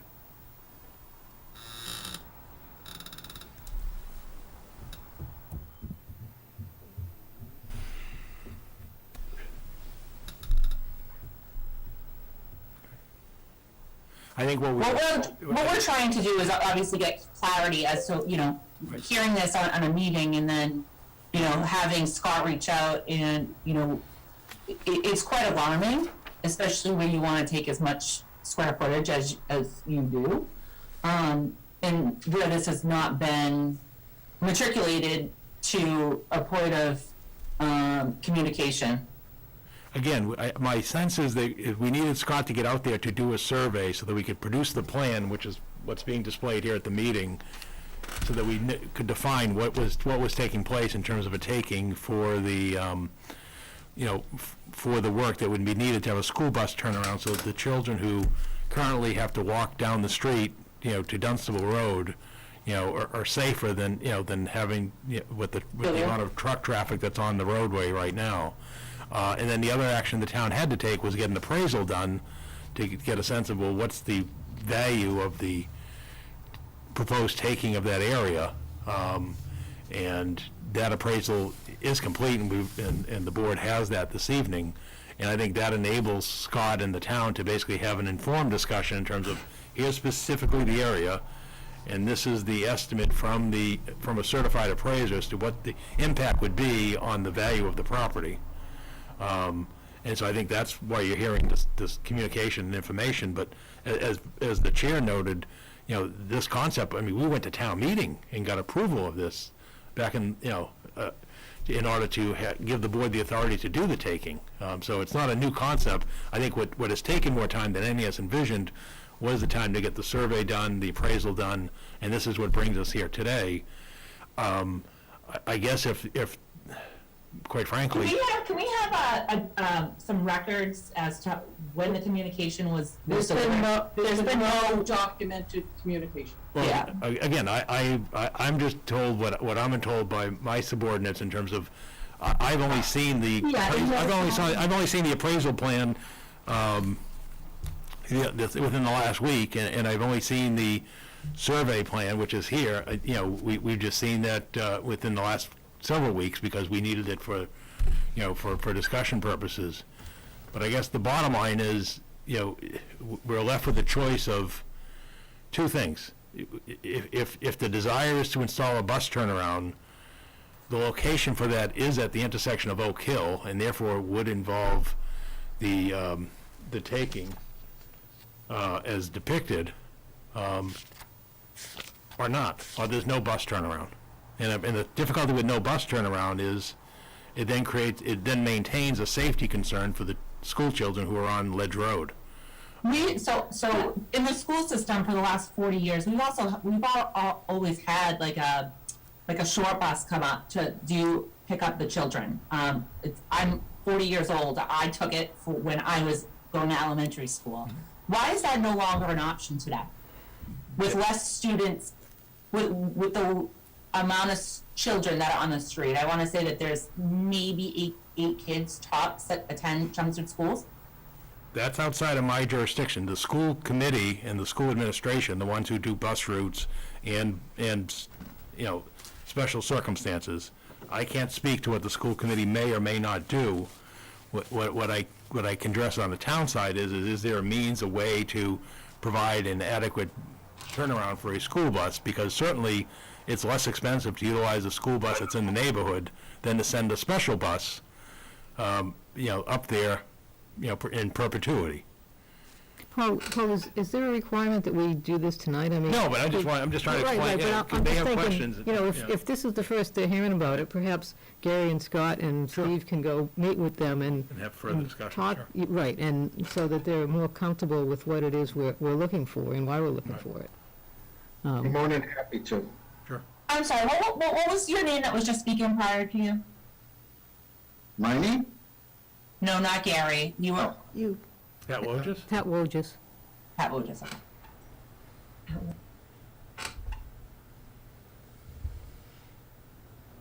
Okay. All right, we'll come back at a future meeting with information. We have one more question. Sure. Hi, Lori Woods. I am one of the daughters of the estate owner. I'm sorry, Lori, could you just say your address again, please? 4 Esther Drive. Thank you. Esther.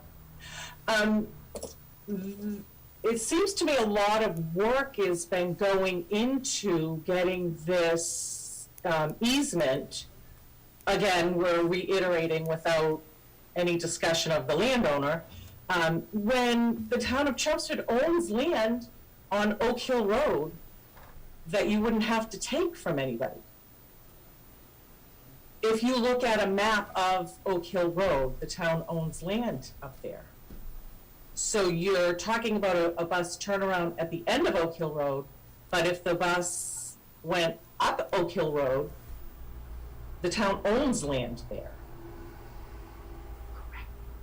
I have the GIS maps open in front of me. I don't see where the road actually touches the town of Chelmsford's land. I mean, it looks like this is getting way off Yeah, topic. maybe We can have they could take DPW, we'll that have DPW, we're suggestion- looking into that Take that issue. suggestion Right. offline too with Garrett, Sure. have a working discussion Right. with the family and And the fact you that can- a you can bus- provide the historical documentation with that. Our concern is that a bus can't make Ledge Road when there is traffic coming in the opposite direction. Parts of the road are just too narrow, the way the telephone poles and the trees are located. So to have a bus stop turnaround where a bus is going to have difficulty coming up the road as it is, we're gonna have to then talk about widening Ledge Road and putting a bus stop turnaround before you widen it just doesn't make sense. It's putting the cart before the horse. Are you willing to meet offline with Gary and his staff to talk about this further? We'd have to have the representation, Wendy Odabashian, my grandfather's third daughter, in presence. We can provide you her contact information, and she can arrange that. Yeah, it can be done by virtual, Yeah, just like tonight's that's meeting. fine. The town will work with you on setting that up. Is there anything more you need, Paul, No, to no, help to I get think that set up? Thank you. Paul, what's your last name? Cohen, C-O-H-E-N. Thanks, Paul. That's the friggin' town manager. Okay, thank you, and thank you for coming tonight. The next topic. Thanks for hearing Oh, us. wait, before we leave, Chief Spinney wanted to give that Chief traffic Spinney, right. results.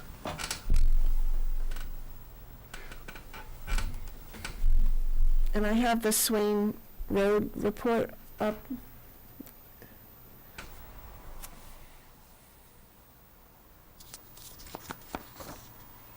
Chief's here.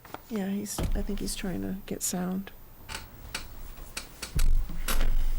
Jim, is your microphone on?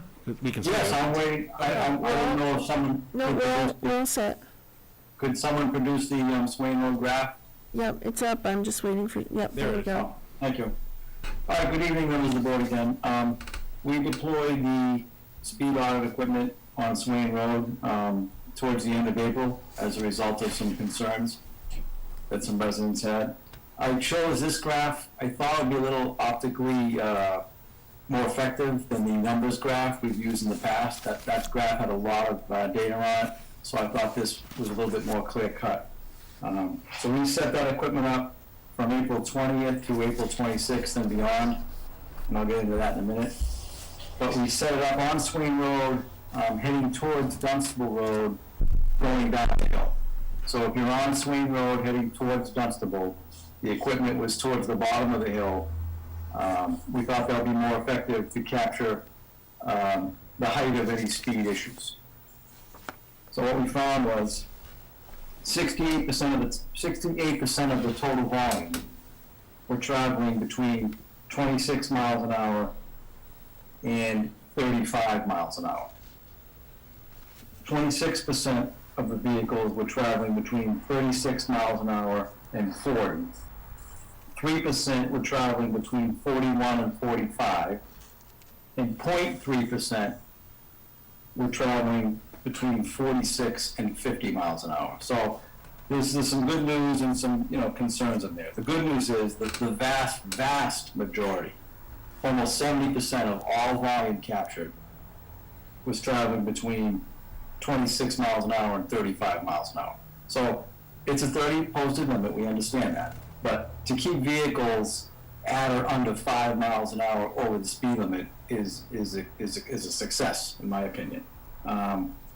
Obviously, when you get closer to the 40 mile an hour speed range, albeit it's low, but it's a concern. We captured a total of 2,257 vehicles while the equipment was set up. And just a reminder, this equipment only captures one lane of travel. So it was only capturing vehicles traveling down Swain Road, down the hill, towards the equipment, towards Dunstable Road. So a total of 2,257 vehicles, and average speed 33.3 miles an hour total volume. So while there is some concerns in there, it's infrequent, and the good news is overwhelming majority of vehicles are right in that speed zone that they should be at. This second graph that we're now looking at is by day when the equipment was set up. The first one for April 20th was a Tuesday, and I think we lost some data. On 420 and 421 because they're only showing roughly 200 motor vehicles captured during those days, whereas you'll see in the remaining days, 422, which is a Thursday, and 423, which is a Friday, the numbers are closer to 450 vehicles captured each one of those days. 424 is a Saturday, obviously a drop where it's a weekend. 425 was a Sunday, an additional drop, and then 426 is a Monday, closer to the 500 vehicle capture data point, which I think that's accurate. For whatever reason, I think Monday and Tuesday, there's not a full data capture there. It is worth noting that I requested the equipment be left beyond the speed study range. We left it up an additional 2 weeks. So in total, that equipment was in place really from 4/19 to May 11th. For a total volume of 7,490 vehicles. And what we found is the average speed did not move much. I have an average speed here of 33.5 miles an hour for all volume captured during that 20 days. So I think it's pretty consistent with what we saw during the week we put it out there. And when you look at it as total volume, it's still right at 33 miles an hour for all vehicles captured. This equipment does not identify type of vehicle, it only identifies volume. But suffice to say, whether it was a large truck or a passenger vehicle, overwhelming majority are right in that 35 miles an hour speed zone. In addition to the equipment, I had officers perform 46 speed enforcement deployments from April 1st to May 11th. And that's the officer setting up radar, whether it be in a marked cruiser, a non-marked cruiser, a motorcycle. We did quite a lot of speed enforcement out there during that time frame. And I reviewed those entries. When the officers complete the enforcement, they go in and make notes as to their observations. Not very many car stops. According to the officers, there were not a lot of vehicles in excessive speeds while they were there. So we're going to keep on it. We're going to still stay in that area. We're actually putting some resources back into the Dunstable Road area again. There has been some indicating data of some speeds out there. So we're going to hit that area again. But that's my report for tonight, unless there's any questions. Thank you, Chief. Thank you. Thank you. I'm going to step out for the next topic and let Ken do it.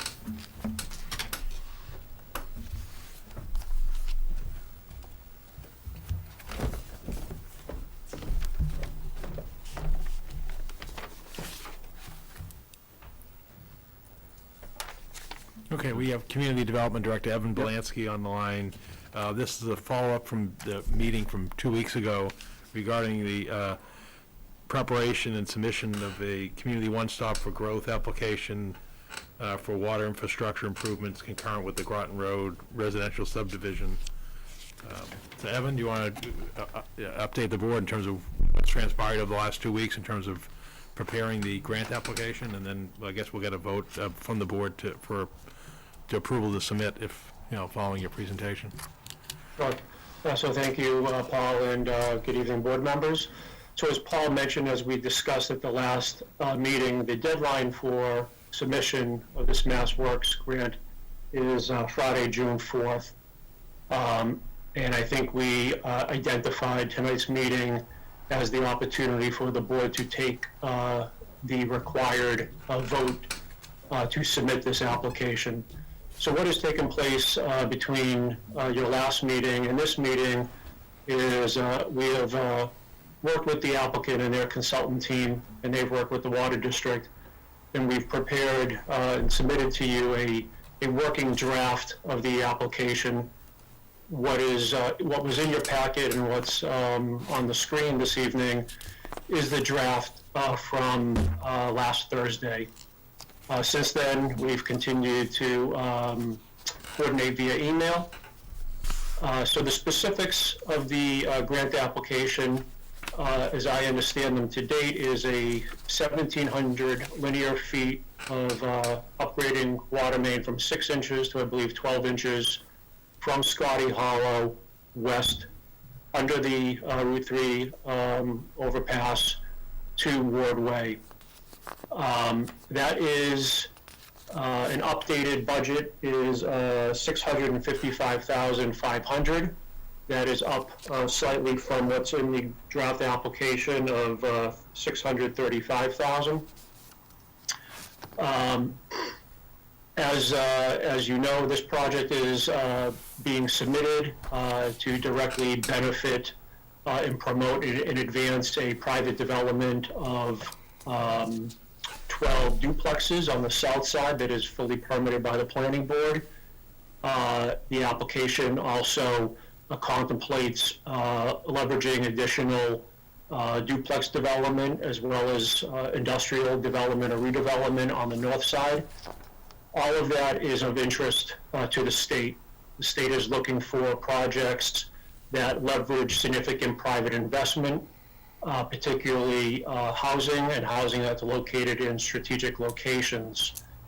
At this point, as I said, we have some additional work to do, but in order to meet the submission deadline based upon your meeting schedule, tonight would be the time for the board to vote to allow the town to submit the application.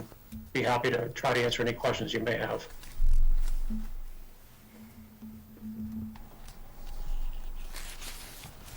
Anybody have any questions? So I just need a vote by the board to, authorize the submission of the grant application.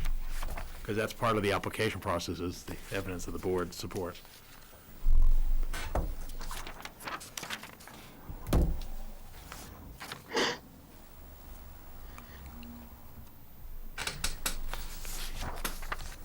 You want me to make the motion? I'll make a motion that we approve the MassWorks grant for the Groton Road water main application. I'll second. A motion, a second. All in favor? Aye. 4-0. Thank you, Evan. So the second item, Hold on a second, Evan. sorry, Christine, Virginia, get back to.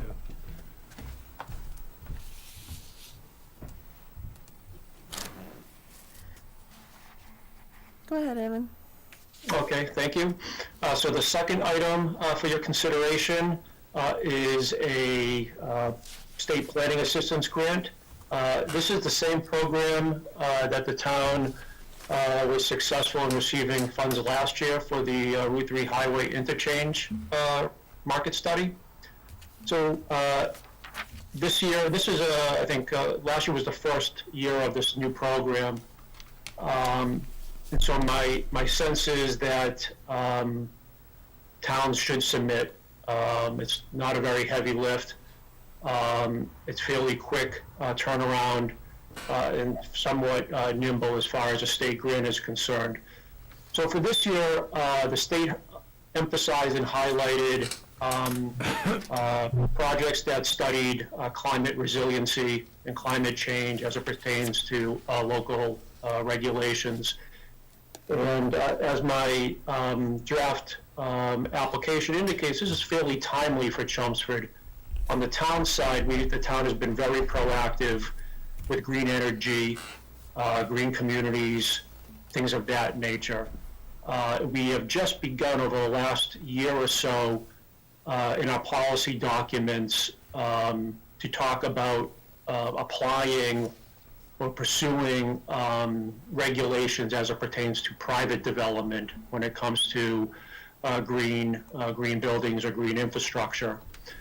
So as you know, the town, Christina Papadopoulos, the town engineer, a couple meetings ago presented to you the Phase 2 stormwater bylaw. She indicated that in order to comply with the Phase 2 permit, regulatory revisions would need to be done.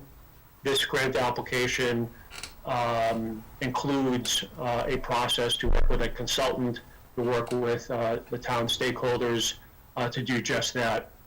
As you know, we have an energy committee, we have a sustainability manager. The current master plan talks about codifying low-impact development standards within both zoning and subdivision regulations. And then most recently, as the narrative indicates, there's a citizen petition going to Springtown meeting that talks about net zero and setting up a process or committee within town to begin that analysis so that the town can be positioned accordingly moving forward in the upcoming years. So that is in essence what this grant application is requesting. Specifically, it's requesting $40,000 in its totality. It requires a 25% match.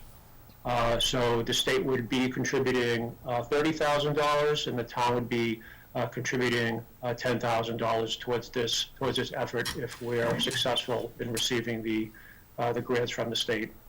Be happy to answer any questions on this proposal as well. Any questions?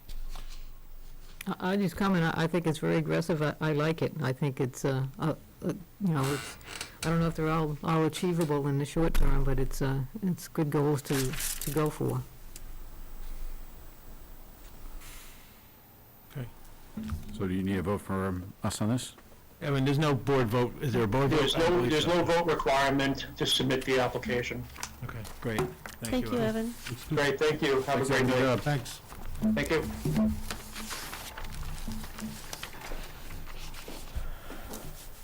Okay, Paul? Thank you. The next item is, for your consideration, is the warrant for a special town meeting to be held on Monday, June 21st at 7:29 PM at the Chelmsford Senior Center. These are 5 items on the warrant that have arisen since the posting of and signing of the spring annual town warrant by the select board back in February. I'll just quickly overview them for those watching that you have in front of you. The first one is an article that was put in, you know, if the need for funding the repair of the sewer force main break adjacent to the Katrina Road pumping station. As I mentioned earlier this evening, it's our understanding at this point in time, although we don't have a written determination, that this could be covered by the American Rescue Plan Act monies, but so again, we have a placeholder article, but the expectation is no action would may be taken under this article. The next articles have to do with these land gifts that are being offered to the town. The first one on Article 2 is the .15 acres off of Main Street that Finance Director John Souza presented to you at a previous meeting in terms of this donation of this land. And again, given that there's no conservation purpose for the land, the only means for the town to accept the land is a vote by town meeting. So again, we would bring it to town meeting, show them the map of the land as was presented to you, and see if the town would authorize the gifting of the land to the town. And then similarly, Article 3 is the 1.72 acres that we over last meeting on Bentley Lane that we discussed. Again, same purpose. You know, the commission again declined the use for conservation purposes, which would have negated the need to go to town meeting because the commission can accept with the select board approval land for conservation purposes. But in this case, again, it would be land that's probably not going to be developed, but would be held off of Bentley Lane. The fourth article, again, are items that discussed at previous select board meetings here, or virtually, regarding authorization by town meeting to lease the roof of the senior center building and the forum for solar photovoltaic systems, solar arrays for a period not to exceed 20 years. Again, town meeting authorization is used to do that because we bring in a third-party vendor under state contract who would construct, maintain the arrays for that period. And then the last article is, again, a matter that came before the board from a citizen on Stedman Street, and this would ask the town meeting to change the spelling of Stedman Street, to drop the A, and to just spell it similar to the spelling, identical to the spelling that's in Lowell, with no A. And therefore, we have to, as drafted by town council, we would need to act to change from the town meeting vote that occurred in 1900 and in 1926. And again, what would be the case here is we would ask the resident, he's already submitted the PowerPoint presentation to present his case to the town meeting, and then the town meeting can decide whether it wants to alter the spelling from with the A to without the A. So those are the 5 actions that would, again, shouldn't take a lot of time. They're really none of them are complex issues. So that the goal would be on the second session of town meeting on the 21st, we'd begin with these items and then resume the spring annual town meeting upon its conclusion. So there needs to be a board vote to approve the warrant this evening. And then what I will do is I will then send it to the town clerk's office for posting. Finance committee, I provided them this document last week when we put it in the packet, and imagine they'll be holding a hearing either this Thursday or next Thursday, and then they'll get their recommendations into their booklet as we head to town meeting on June 17th, or in this case, the special meeting on June 21st. So we would do recommendations at our next meeting for these? That's what No, I think we was put it gonna on the ask June, I that think we too. do it on the June 7th meeting. That's our next meeting, isn't it? Yeah, next meeting, Yeah. June 7th, yeah. And you'll invite the petitioner in for Yes. Article 5? Yes.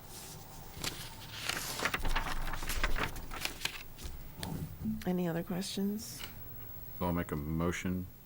We approve the warrant for the special town meeting for June 21st, 2021 for the 5 articles proposed. I'll second. Any further discussion? All those in favor? All right. Aye, 5-0. Great, thank you. I won't be there. Just put you on notice. I just have 4 brief items under my report this evening. The first one is, it mentioned earlier this evening, the American Rescue Plan Act Grant Program Guidelines. On 2 weeks ago, the Treasury Department of the U.S. Treasury released interim guidelines regarding the use of the American Rescue Plan Act monies. And they've released funding to metropolitan cities in Massachusetts and across the country. We will not be able to receive our money. Our money will come through the state, and it's scheduled to be released in 2 components. One would be this June, and the next one 12 months later. And they did tell us that the amount would be slightly, but not nominally, not significantly differ from what the initial estimates were. Long story short is, I've attended 2 information webinars on the use of the monies, and they're still trying to get in some clarity, and in fact, Mass Municipal Association is going to schedule a series of webinars on how the monies can be used. And in fact, if you follow some of the actions at the state level, the state legislature is talking about having special budgetary sessions on how the state can use its monies. As I mentioned earlier, I read the 150-page guidelines in form, and again, the guidelines aren't meant to be exhaustive. In fact, they encourage you, and they're going to set up a information line that you could bring a request to them for a determination, because at the end of the day, we have an annual reporting period as well as audits from the federal monies. But it's very clear, reading the guidelines and the summary sheets, that the monies can be used for COVID response efforts, such as vaccine clinics and, health issues, as well as equity issues that are longstanding in the community and across the country. So, for example, it can be something as basic as tutoring and summer school and special classes for educational purposes for students, or it could be you can provide housing assistance for disadvantaged populations. Again, what I envision happening is once we as a community complete the spring annual town meeting, that you would then begin a dialogue in the community, because the uses are varied, and also they transcend across town government, and also they kind of could mesh with the other federal COVID relief programs that are funded out there, such as restaurant assistance, hospitality, and so forth. But it's become clear by reading the guidelines, having attended some of these webinars, that we'll need to have a discussion, with stakeholders in the community, as well as the community itself, in terms of how the monies can be used, because it really is unprecedented, and you keep hearing these words in all discussions. But in essence, again, it's COVID-19 efforts such as behavioral health care, flu clinics. It can also be used for public sector revenue loss, and there's a formula that determines that, is if your revenue loss were to be the case, and even staffing. In other words, you could return to pre-COVID staffing levels by adding positions. That would be covered. As I mentioned earlier, it could also be used for water and sewer infrastructure. In noting that, the town also has the ability to transfer or allocate some of its monies to other governmental agencies. For example, if the town wanted to provide funding to a water district or housing authority and so forth, it appears that that's allowed under the Act as well. And certainly as we consider things like PFAS and other aspects of it, that can be a consideration as well. It can be used for stormwater projects, sewer, broadband. It doesn't really appear that broadband is a issue in our community, and it really, I think the broadband was meant to be for rural outlying areas, like you see in Western Mass and so forth. But again, we're trying to get some clarity, and there may be some revisions to the Treasury Department's guidelines. And again, there's a number of examples here to go on and list, but again, it's equity-based, it's COVID-based, and it does allow for these other uses. So again, in the future, as more information gets distilled, and as I said, I think as we emerge from the decisions and focus of town meeting, we have 4 years to use these monies. So I think it's a measured approach. The schools also have funding that's separate from this, another round of funding. I think it's over $1 million that I know discussions are going on with the school committee on how to use their monies. So again, I will return to you at a later date with more details, and then we can discuss, in terms of how you wish to go about planning and determining as a community how to use these monies what really is years ahead. Not only do you have to have the funds committed by 2024, December 2024, but you don't have to have the monies expended till 2026. So you can see that they're really looking for a long-term, type of vision and impact. So that's the first item under the American Rescue Plan Act, and again, more information will be forthcoming. The second one is we received correspondence dated May 12th from Comcast regarding the cable television license renewal. Our license expires in 2024 as a community, and then the Verizon license expires the following year. So Comcast was first, and the license were actually staggered that way when we licensed Verizon. The idea was to have their license come up right after Comcast. The thinking at the time was it would be too cumbersome to do two licenses at the same time, and so they're 1 year after the other. And what happens in this case is, again, you're dealing with cable television laws that were generated back in the 70s, and I think perhaps you'll note that the cable television industry is even quite different than what existed 10 years ago. I guess it's a polite way of saying the leverage and all these other things have pretty much gone away, because right now, as you know, people are looking to other means other than cable television, i.e. broadband internet, as a entertainment provider. So what I'm asking the board and notifying the board is, in the past, prior to my arrival and with the Verizon renewal, most recently, and then even the Comcast renewal prior to that, we used special counsel. It was Peter Epstein, was the attorney. He is still the attorney, available practicing in the field, and I will get a proposal from him to present to you at your next meeting in terms of, the services and work that's done. But I guess what I'm saying is this is not a very dynamic field anymore because of what's happening in the cable television industry. But we have to go through a licensing process, and basically what you do is you conduct and they talk in their letter, an ascertainment process where you hold a public hearing, you hear from people about Comcast's performance and what desires you'd like to see in the next license. I can tell you the last time we did this, the big challenge was we wanted high-def cable access channels. And at the time, we were unsuccessful because it wasn't in the industry practice. In other words, you look at Massachusetts cable television licenses, because in Massachusetts, they're not done by the state, they're done by community.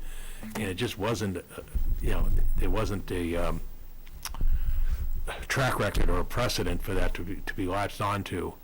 Nowadays, nobody's even talking about that anymore. Nowadays, as you've heard from Pete Padula and so forth, nowadays it's sort of like, how does cable television and local access survive in a very competitive environment as society evolves? So anyway, we'll have more information for you at a future meeting, but I just wanted to formally notify the board and the community that, even though it's 3 years away, the process has begun for cable television license renewal. So the first step that they say within 6 months of the submission, so that's something we have to schedule? Yeah, we'll schedule an ascertainment, the basically process. before November? Yep.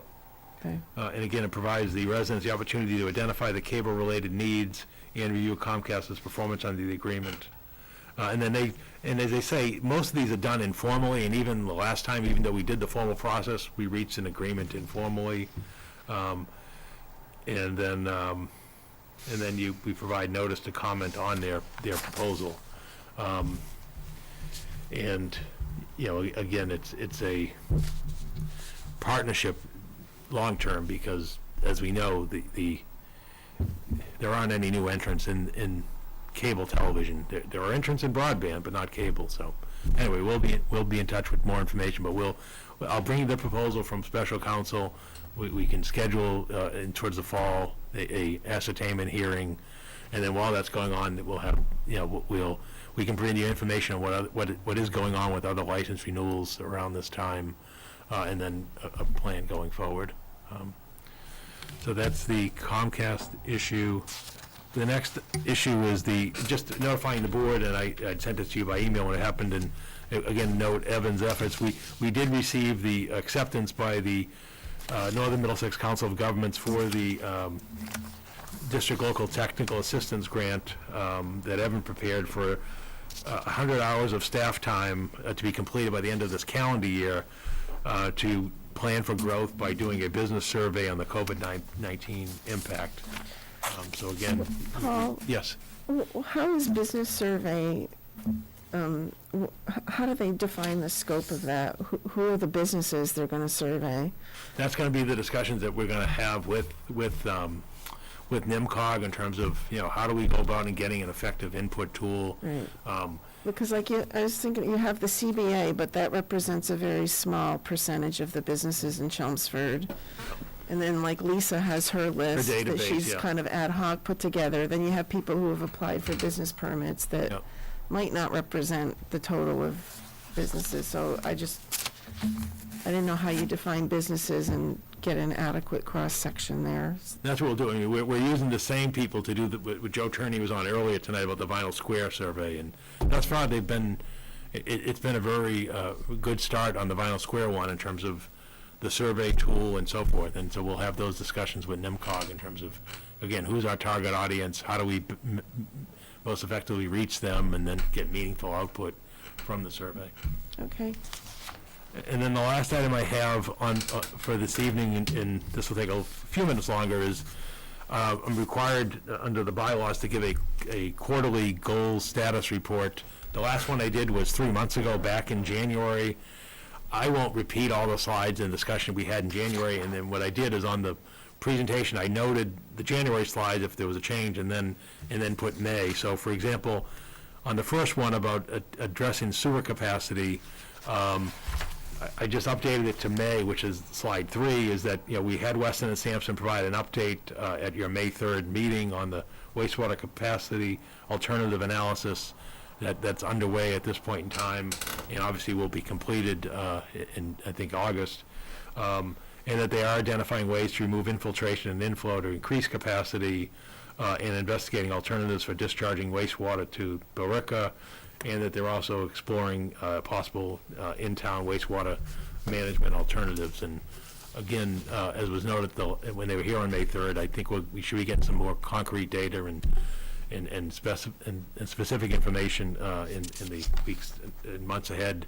At least, an update before the final report's completed. The next goal after that was the root cause lessons regarding the sewer capacity situation. I don't have any changes to those slides. I mean, basically what I provided for you back in January was sort of the whole background, going back to the historic, assembly of the facilities plan back in '84, and then the sewer capacity fee and the moratorium in 2002, followed by the sewer capacity fee in 2004, and then the efforts in recent years, 2007 and 2010, in terms of wastewater flow analysis, and then the moratorium that was adopted back in just over a year ago. So again, Well, I think when we get more concrete data from the sewer report, it'll give us some more insight into the root causes and lessons learned from the experience. And clearly, I think it's been established that the extraordinary impact of development during that window from 2018, when we exceeded our capacity in that 12 to 18 month time frame, in terms of the rapid fire developments that were coming on, again, escaped everybody in terms of the impact. So Paul, what I struggle with this, I'm still struggling that we're not getting to the essence of root cause and lessons learned. Yep. I think there's a really good, robust timeline, and I understand that we had the rapid development that occurred and maybe surprised us. But like when we do a root cause, it's like, okay, well, why were we surprised? What happened? What was our process? So I think when we talked about this before, what we were looking at was, can we even lay out, let's suppose the development goes up. What's the process scenario that happens at that point in order to determine whether or not there's a recommendation that goes forward to approve it for a sewer connection? And I might not be having the professional language right, but it's that analysis of the process, and getting at the essence of what did we do, why were we surprised, what happened, what could we have done differently, so that it doesn't happen again, and so that we don't run into the same thing with like another utility, which is something we had talked about in the work session too. So I'm still struggling with this one, and I guess I don't necessarily think that we need data from the Lowell study or whatever in order to kind of do that internal analysis of what is our process between our departments, the boards, the committees, and you're shaking your head, maybe you can articulate it better, but that's what I see as in my experience, when you look at a root cause or a lesson learned, it's kind of like that getting real with ourselves piece of it, right? Yeah. And it's not to push blame, it's just to really understand what happened and what improvements we might need to make going forward. And I still don't see us kind of getting at the essence of that, and I don't think we need more data to do that. I think we just look at what's our process been, and we don't even have to go back 10 or 20 years. Maybe it's just like in the time frame of the rapid change. If we're saying that's what got us by surprise, well, what were we doing then? and how do we do things differently? I'll stop talking, Mark, go ahead. No. No, I mean, from my perspective, it was known back in 2002 that the town didn't have capacity to complete the project. And when they opposed the moratorium almost 20 years ago. Okay, And the town continued to build out its system, knowing that it wouldn't have full sewer capacity. Okay? And that's why they imposed a capacity impact fee in 2002, 2004, with the moratorium followed by the capacity, special legislation by town meeting to the legislature to impose a capacity impact fee, which was to utilize to acquire future capacity. The sewer system gets constructed, gets completed in 2011. It ends. It's known, and the capacity fee rolls forward. It's known that we don't have much I&I because it's a new system, so you're not having infiltration in terms of stormwater and so forth into the system. It's also known at that time that Lowell is not responsive to efforts to expand the plant, much like we still see happening today. Your development, and I described this in the text, is your development in the teens decade, meaning the years from 2010 to 2017, is negligible. You're building a handful of single-family homes a year. It's a big deal if a subdivision of 4 homes goes before the planning board in that period of time. So basically, things just roll along unattended because there's no crisis. Then what happens is the market changes in 2017, and we're in an unprecedented period of multifamily developments that rapid fire go before the planning board. Turnpike Road, Littleton Road, Carlisle Street. You see them either being constructed right now or being recently completed, where it usurps the volume. And during that period, nobody's talking capacity.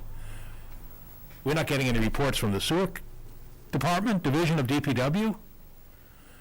There's no discussions at the planning board table. There's no discussions coming out of my office.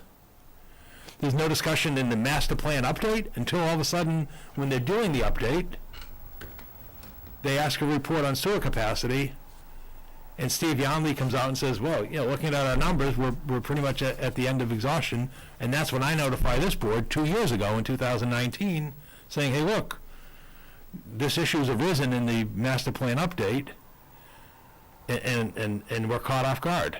And then a year later, we bring it for the community for the sewer moratorium, and this brings us to where we are today. So everybody missed it. so Everybody. I think you're, now you're kind of getting at the Yeah. essence of it, so there's But to go to your point in terms of going forward, well, unlike a planning board process, we can't pick and choose which projects get sewer. In the town's plan, everybody had a right to sewer because the town voted to sewer the entire town. So that's why the moratorium comes in and says, hey, wait a minute, we're going to allow that to continue because we're not in a crisis stage, but we now need to study, while we have time, which is what we're doing, what are the alternatives going forward?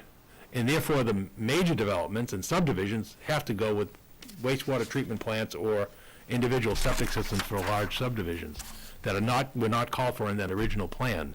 And I think going forward, and why I say about the additional study is, in order to make a decision on sewer capacity going forward, the community needs to decide what it needs. In other words, what capacity do we need? Because my concern has been through this process, is Lowell may not be able to meet our need. And if Lowell can't meet our need, then the question is, what do we do? So, And so anyway, so that's what I'm saying. So then we're asking you a question is, once you know the magnitude of the problem, then you decide how to do it. I get it. Let me Okay. tell you what I heard, though, that I think is key, Okay. okay? What I heard is, in 2017, that's when the escalation of multifamily the development escalation Yeah. started to occur, Yeah, and you said no one was talking capacity. yeah. So now from that process and the lessons learned standpoint, why wasn't anybody talking capacity? How should we have been doing that talk around capacity so we don't miss it again? Yeah. That's I think what I'd like to see. I agree. I don't know the answer. I mean, we all went to town meeting and had the discussions on COID bylaws and live, work, play, and the idea of residential development going into the commercial zone and and so forth. So now the issue then Yes. is to find what conversation and process has to happen around capacity? I'm sorry, Mark, I don't mean to cut you off. You look like you want to say something. No, you're asking the same question I was Yeah. asking. Okay. So in 17, Yeah. let me even back up a little bit. I don't recall the document I read, but it said that essentially from 10 or 11 through 17 or 18, we were pretty much stagnant. There was no real big changes. What was that report based on? Was that a look back? Or did you know that year to year to year? And was somebody charged with keeping an eye on Nope. the amount of development, the amount of bedrooms put in, the businesses that came in? No, I lived it. Nobody was doing it. Nobody. In fact, during that time, there was an issue with Cintas. So there's one lessons learned. No, but nobody was doing it. Yeah. No, nobody. I mean, I'm talking, planning board, I'm talking town administration, Yeah. nobody was looking at it. We had a lot of 40Bs come in at that Yeah, time. nobody was looking Well, at that it. was one of my questions at that, because I, actually, before I became a member of the No. board, I'd asked Paul about that. Yeah, we're looking at, becoming, a platinum level of, a bio-ready community and so forth. Nobody's talking sewer capacity. Nobody. And Which it is one of the was, standards in the goal, in the platinum. right, but nobody's looking, nobody's having the discussion on sewer. And then again, it wasn't until afterwards. Okay, so what would we do to correct that? Yeah.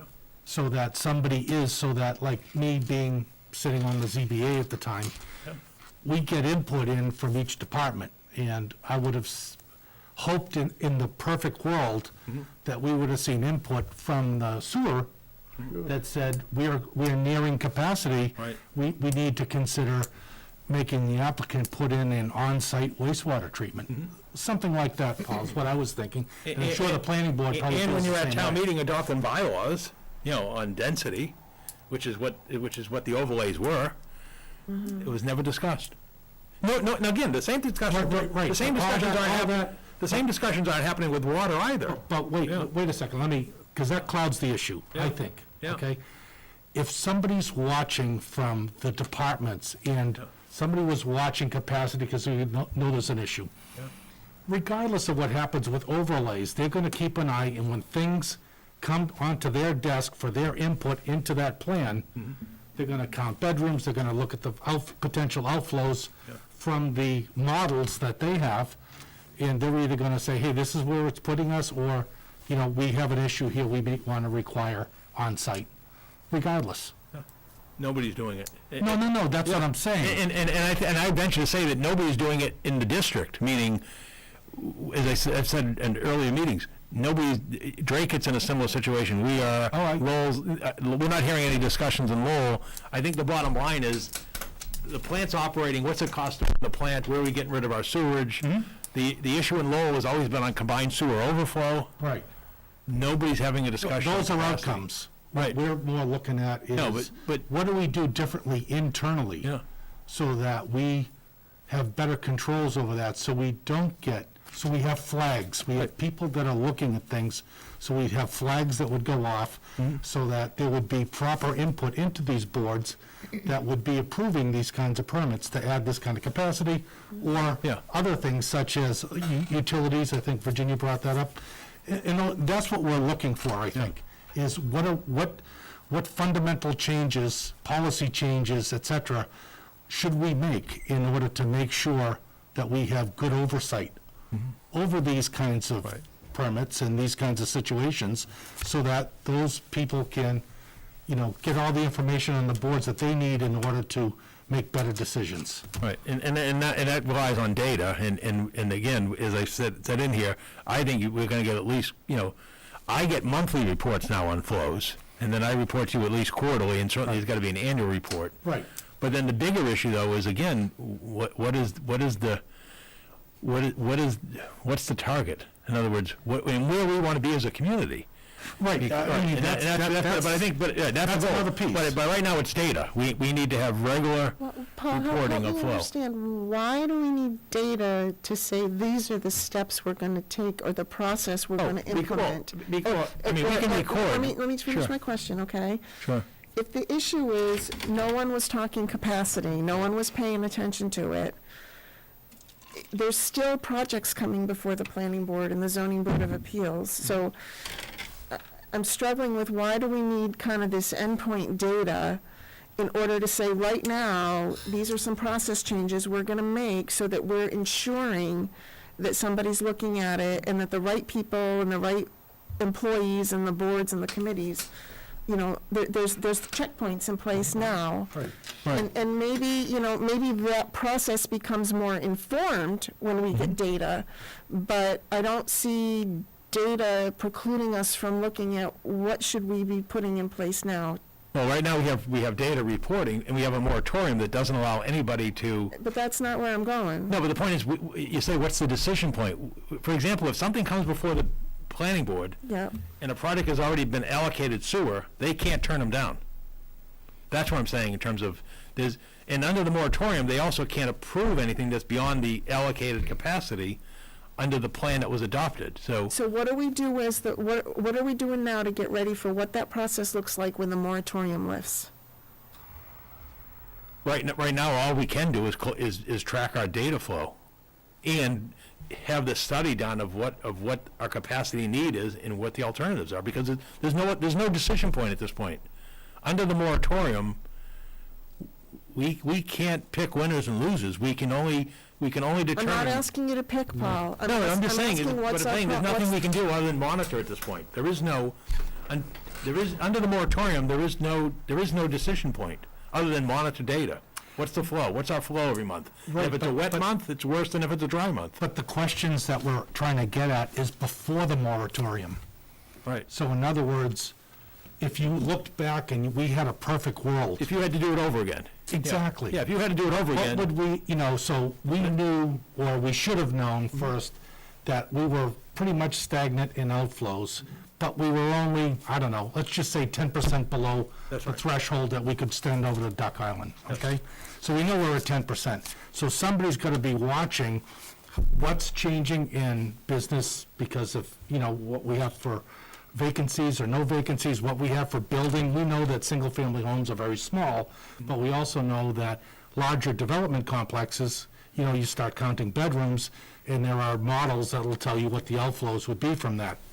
So, in a perfect world, somebody would have known that 10% was there, and as these projects came across their desk for input from the sewer to the boards, that they would say, well, we have an issue, we are starting to, when I run the calculations, we're at this particular point, especially if you did a pro forma, if you will, on, what if we got the 90% capacity or non-vacancy or, use of all of our businesses? If you got the 90% there, what would that look like? And then that would actually reduce that 10% further, and then you'd really have a place where you needed to start stopping people or start raising a flag. And I think that's all we're looking for, not the fact that we have a moratorium, so we know what we're doing now. No, but It's I what think would we have done in the perfect What you world would back have done, then? what you would have done in the past is this what you described.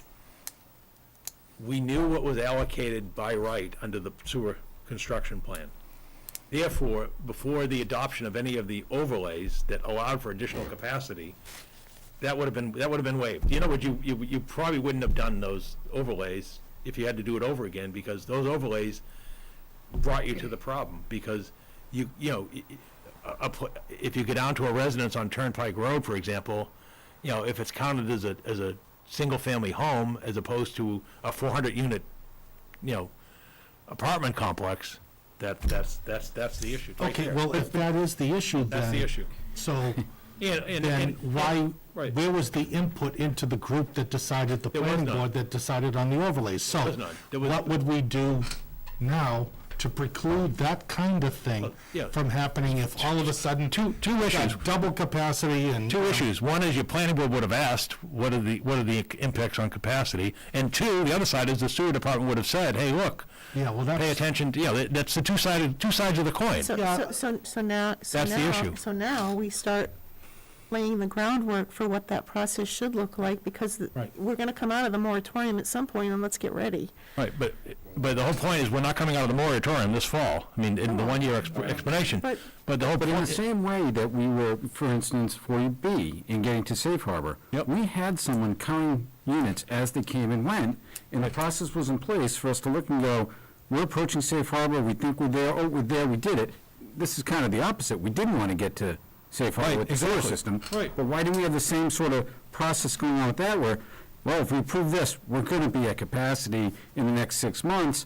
So let's start talking about on-site septic system. There should have been a process. Hey, it's a failure on all sides. That's what I said earlier. It's a failure on all sides. The planners But we aren't want the doing it, process and the so that- staff isn't doing it. But, you know, when I look at the planning board, because I sat on the ZBA, obviously, but I look at the planning board too, you know, they're looking at specific things, and they rely on the departments within the town to feed them that information, to say, hey, there's a flag here.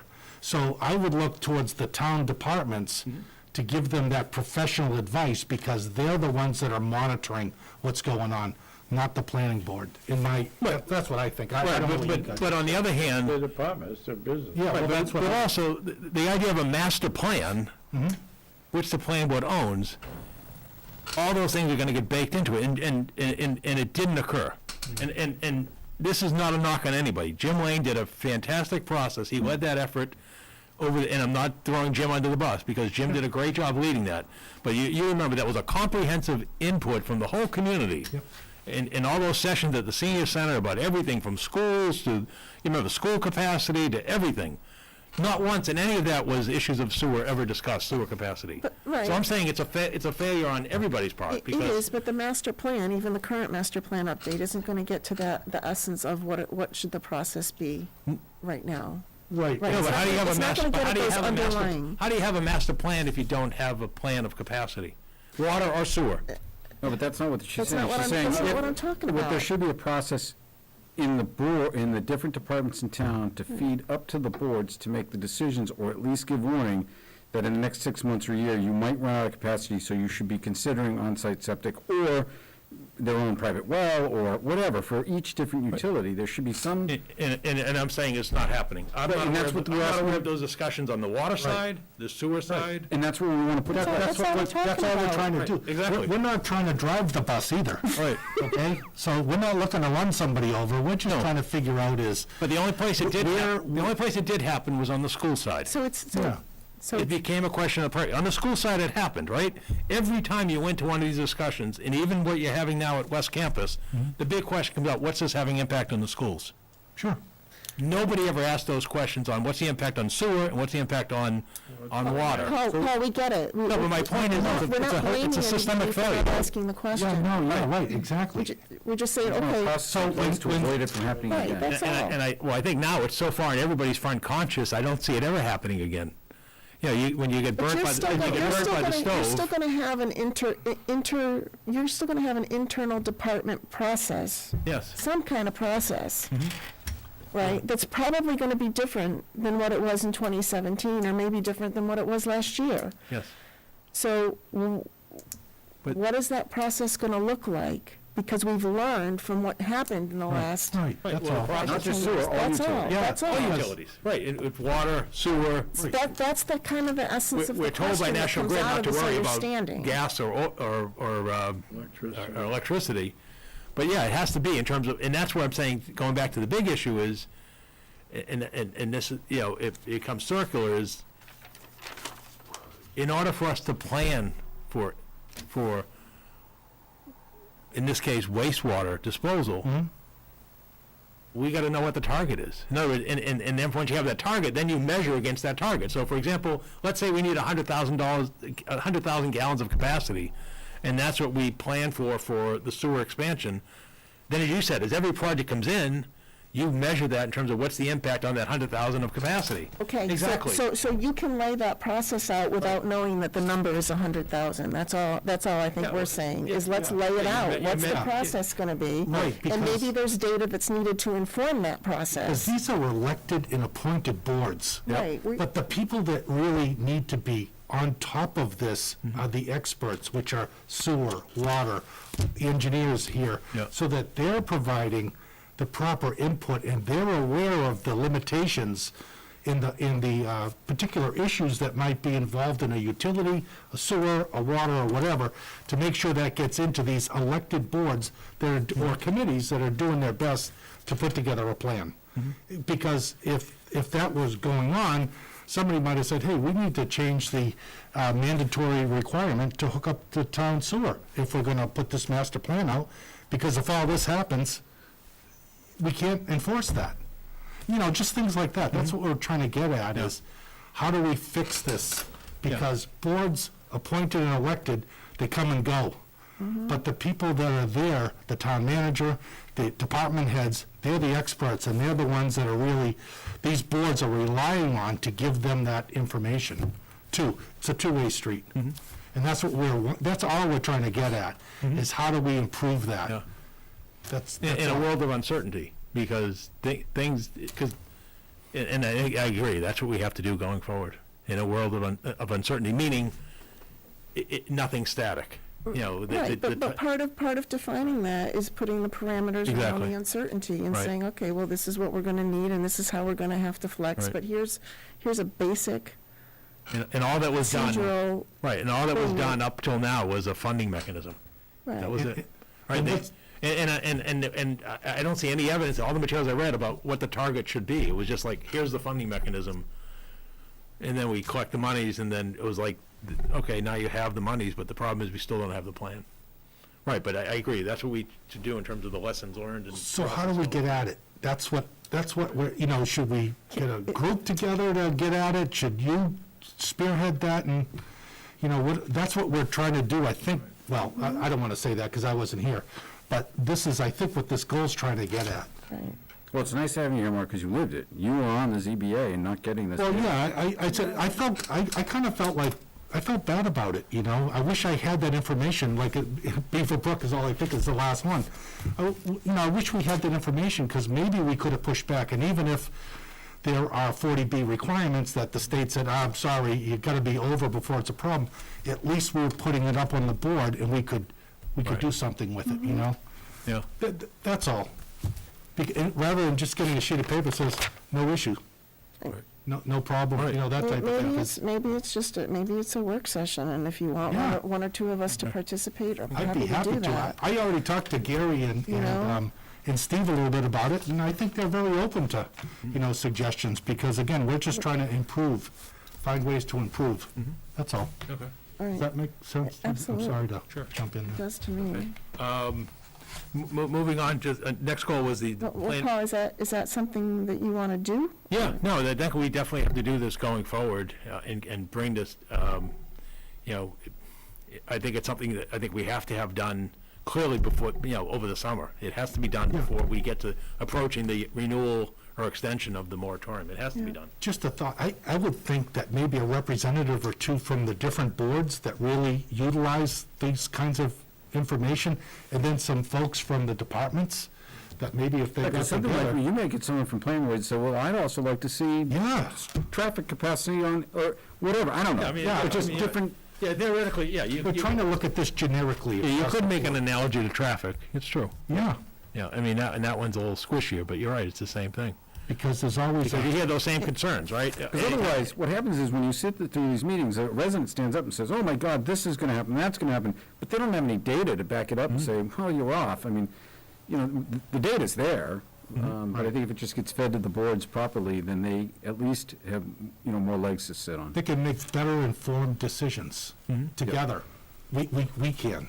Right, but everything thus far has been project-specific. In other words, Yeah, when they want to convert skips, it's like, okay, what's the traffic impact on Chelmsford Street? Right. Or nobody's looking at, well, what's the traffic impact universally? So let's bring that conversation to the table. Yeah, and so who knows? But I think Right. it would make a lot of sense if we could get a group together to kind of look Okay. at what some of these things were that we've struggled with. Yeah.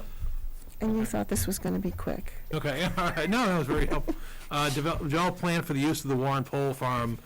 Again, I got the slide from January, but more recently, as you can see by the May slide on slide 11, the commission is going to town meeting next month to get the funding to construct the parking area off of Boston Road, as well as their funding plan has other improvements, including trail markings, fire access gates, and kiosks.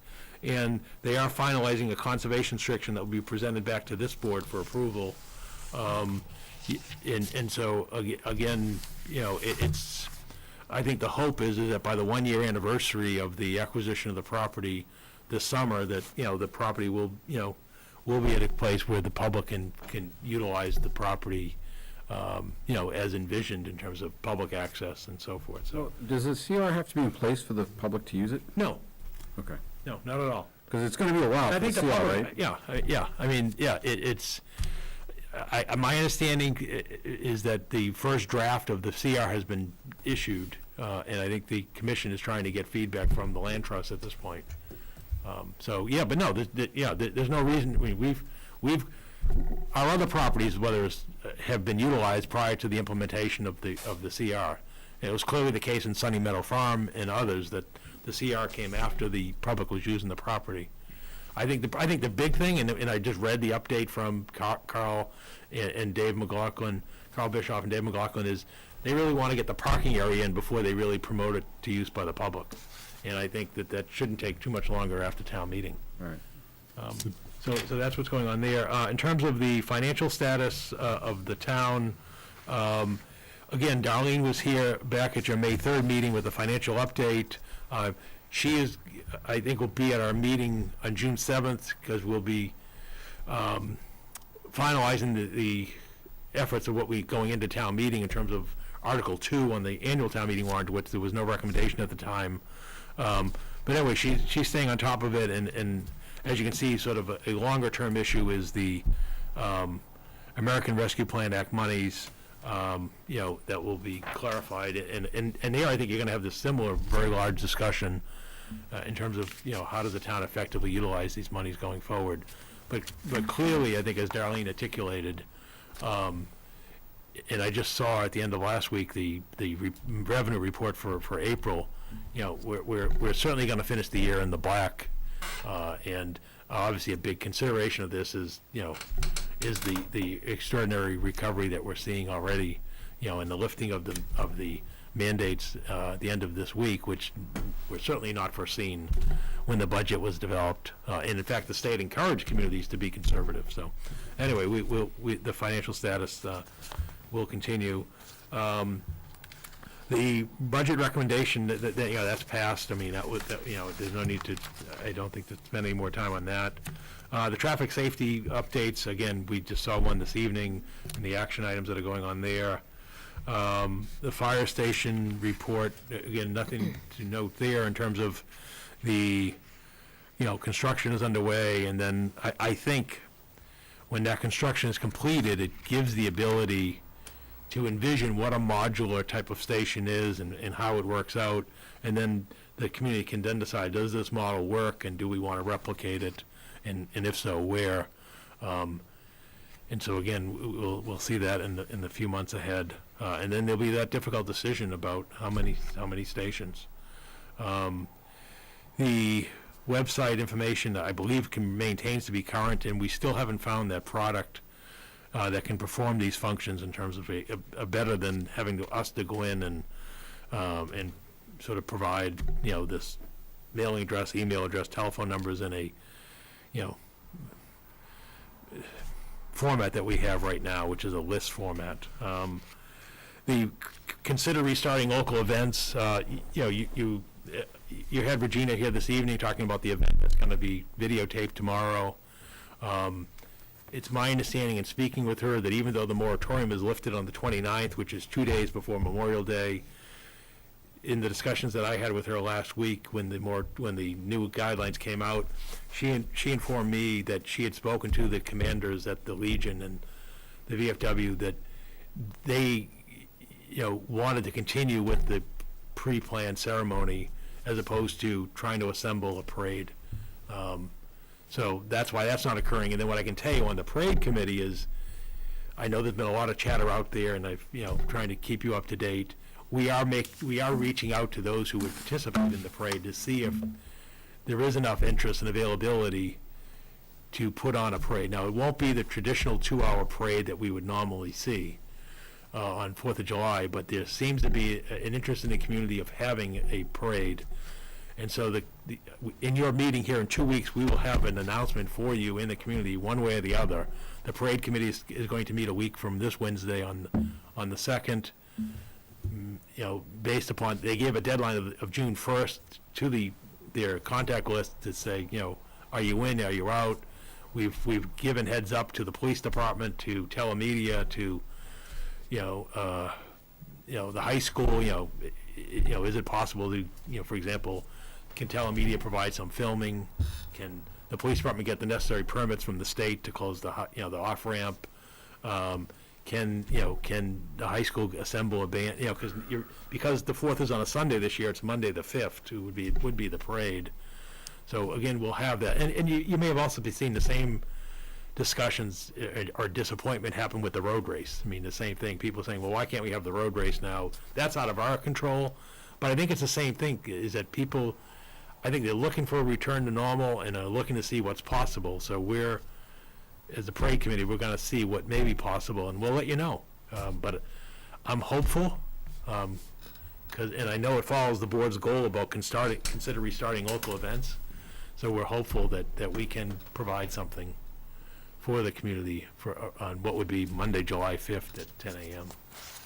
And utilizing the same parade route and so forth. So anyway, we'll let you know in 2 weeks. Minutemen are excited. What's that? The Minutemen are excited. Yeah, exactly. Yeah, exactly. It's just so we know that some groups haven't had the ability to rehearse. We know we can't get the bands from Canada that we normally get, and so forth. So, okay.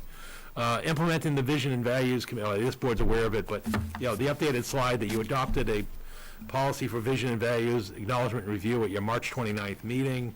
The vision and value statement is being presented to employees during the annual performance appraisal process. And the boards and committees will receive it next month when we do the annual appointment process. So, again, we're going to send it out and ask for acknowledgement to employees. I'm just asking my department heads to present it to them. We're not mandating that anybody sign anything. Our goal is to present that to them, and if an employee refuses to sign it, well, then all I need from my department head is I presented it to them. So it's an awareness issue. So that's what we're trying to do here. In the supporting the effort of the Age-Friendly Committee, again, we gave an update in January, but the more recent update is, as you're aware, the action plan has been approved. We received the District Local Technical Assistant Grant to aid in the implementation of the plan, and that we've appointed the Age-Friendly Implementation Committee, and they're having its second meeting this Wednesday morning. And then the Diversity, Racial Equity, and Inclusion Committee, I think that's on your agenda in 2 weeks from tonight, in terms of monitoring and support for that committee. They also met with Lisa Maroney. What's that? They also met with Lisa Maroney. yeah, They've got yeah. a list of people they met Yeah, with. exactly. And then the updating of the board policies, as you know, you've done work since January. You reviewed your policy document on February 22nd, and you developed and implemented policies pertaining to the items that are listed there. So just to close that one out, who should be reviewing the personnel policies that we left on the cutting room floor to make sure we That's didn't? the personnel board. Yeah. So is there going to be a Yes, meeting of the I've asked the Human Resources Director to get a meeting of the personnel board before the summer recess of school.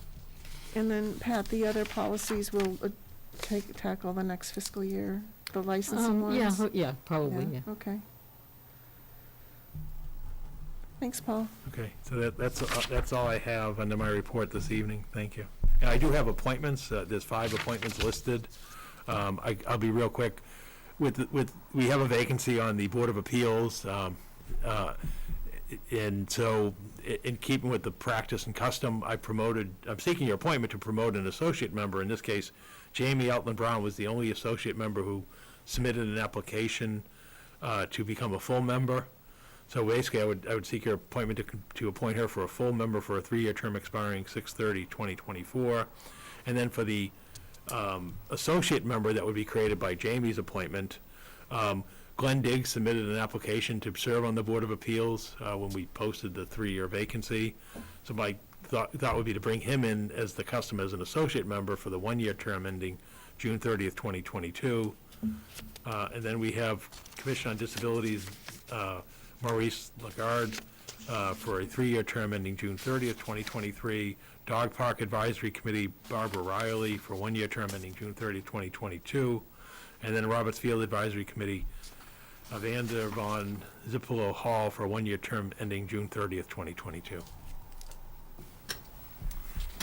Paul? And that has been noted, our annual appointments, your next meeting, you'll have a flood of them, because that's the annual appointments at your first meeting in June. The only question I had is on the Board of Appeals. And the only question, is Jamie the person in the next level for seniority on the board? Because No. that's normally how it was Yeah, done. but when I reached out to all the members, and she was the only one who responded with an application. Okay, yeah, I've never seen that process before, but okay. That's what I did. I reached out to all of them, because I wasn't sure, as you said, would the senior member take it? Yeah, So that's I reached out to normally all how- of them, and Jamie was the only one who submitted an application. I'll make a motion that we approve the town manager's appointments as presented. I'll second. All those in favor? Aye. Aye, 5-0. Thank you to all of those people who signed up. Yep. Thank you. Next, we have meeting minutes. I will make a motion that we approve the April 12th, 2021 meeting minutes. I'll second. Any discussion? All those in favor? Aye. 5-0. And next we have liaison reports. George? Well, it's been, the only one I was going to make, I'd like to make, is I'd like to still, the Derek Hill, the police officer who did a great job in helping save the 2 lives. Sunday at the, up the valley. So I like to. Thank you, George. Pat? Yeah, I'd like to echo George's comments and Chief Spinney's and Joe Tierney's about Officer Hill. I mean, that was amazing what he did. He knew what to do, and he did it. So it shows that our police officers are very well trained. So good for him. And a couple other things. I have attended a couple virtual ribbon cuttings in the past couple of weeks. First one was for Sun Kiss Wellness on Fletcher Street. And also Joni's Pizza, which is a family-run pizza place on Parkhurst Road. And one thing I had for Paul, I wonder if maybe at our next meeting, I know the state of emergency is going to be ending on June 15th. I wonder if you could just update us on what's going to change as of that, because I know like restaurants and things, they're allowed to keep the for 60 days or something, anything that's changed during the state of emergency, but Yep. just other things that maybe are going to be impacted. Yeah, okay, I'll get you that list, and we can report at the next meeting. One thing that will change is you won't have to read that long disclaimer at the beginning of the Yeah. select board meetings. So in the June, so on our June 7th meeting, Yep. is the public allowed to come Yes. into this room? Yeah, so we'll be back closer at the table, public will be back in. You don't need any special legislation to do the zooming in ability. And still do that? You can still do that. Okay. And then there's a raft of items that the governor's office actually identified every single one. I'll get you that list of every single thing in the state of emergency that has to be to the, alcohol. The ones you hear mostly about are the alcohol to go, the outdoor dining, but there's a long list going to things like virtual notarization to other things. But I'll get you that list. But Are we masks on or off at the next meeting? What's that? Mask on or off the next Off. meeting? As of this Saturday. Okay. And is that a federal end or just a mass ending of the state? Just man. It's mass. Just mass, yeah. Yeah, because Although I think we're the last state in New England with the mask mandate right now. Yeah. Anything else, Pat? That's it. Mark? I don't have anything on the liaison side, but just following up on Pat and George, what the police officer did was phenomenal. I mean, that's the absolute essence of what it is to serve in that kind of a role. And then the second piece on the MMA, I actually, on MMA, I got a big, long email about everything that needs to be considered with the June 15th date, including, changes with Zoom and et cetera, et cetera. So I just want to make sure that we go down that list to make sure we maintain some flexibility too, because, I mean, I think we're all throwing our masks off and saying hurrah, but you know, I think we need to still have flexibility in the event that we do get some ebbs and flows and, you know, things preparing for us to be nimble. Yeah, depending later on- this week, we'll be issuing guidelines to departments about, you know, what does it mean come Saturday in terms of employees, workplace, so forth. What I can tell you is, it's my understanding from the health director that the Board of Health will not be imposing any local mandates beyond the states. Yeah. You know, because you've seen that occur in other communities, but, so we'll be able to follow the state, which is really following the CDC guidelines. It'll make it easier. Yeah. Okay, thank you. Okay, Ken? Yep, so again, I don't want to beat a horse here, but, you know, I don't think people realize the Chelmsford Police, you know, they're on bike, they get out of their cruiser, they're on foot, they're on their motorcycles. I've seen them, you know, on the side of the road, giving out little trinkets to kids just so they get used to the vehicles. The fact that that officer was on foot, you know, doing his normal foot traffic pattern through the park, I mean, just speaks volumes, so thank you. And can't say enough about, you know, you get 2 more people in this world thanks to him, so.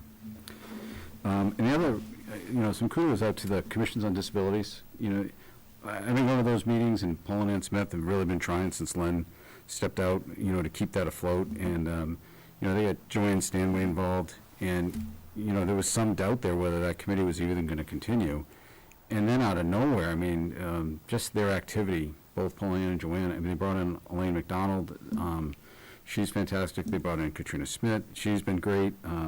Katrina's the one that asked if we could just write a letter, now that she's the vice chair, for her, she just asked that we could do that.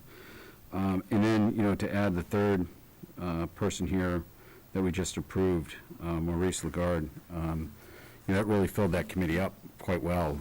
And then when you get the building inspector going to the meetings, I'm usually there as a liaison. It's now all of a sudden a committee with a lot of life and excitement. You know, so it's really nice to see the effort that all of those people put in to bring that committee back up on its feet, and hopefully give Paul and Ann Smith some help there. So. Thank you, Ken.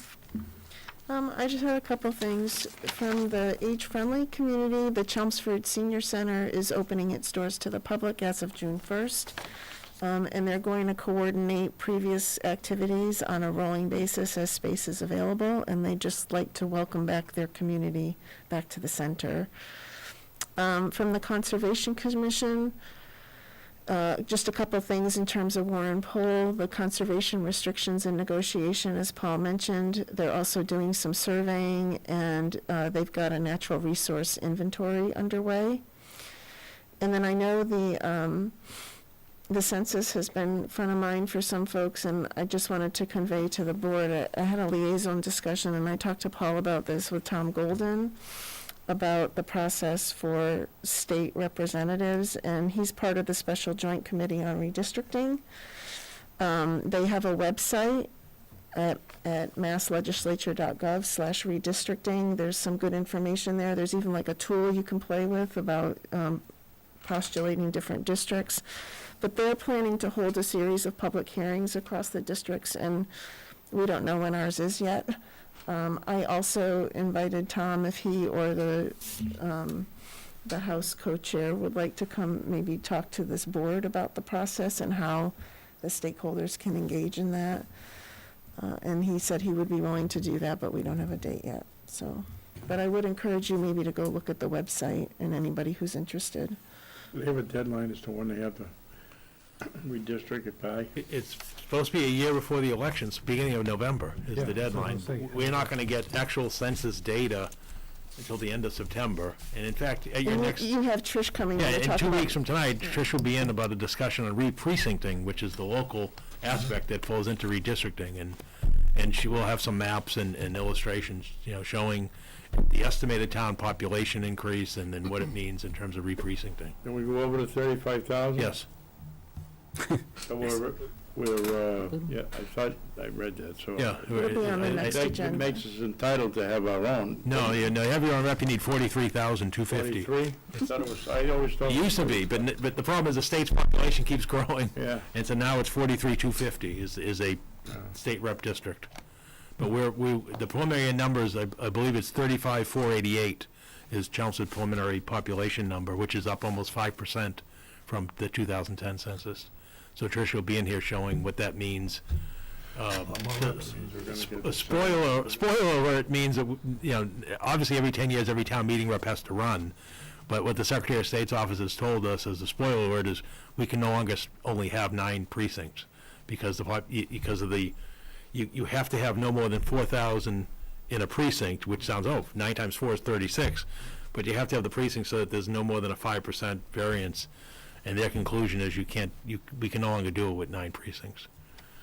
So that affects your town meeting size, which it affects your re-precincting. So you're really looking at 10 or 11 at this point in terms of how you want to go about doing that, and then that becomes the math also for town meeting. So again, Trish will be here next meeting with the input from the Secretary of State's office on preliminary, which again, the expectation is your final data won't deviate much from your preliminary. Okay. I don't see anyone from the press in the Zoom room, so I'll entertain a motion. I'll make a motion to adjourn. I'll second. All those in favor? Aye. Aye, 5-0. Thank you, everyone. Thank you.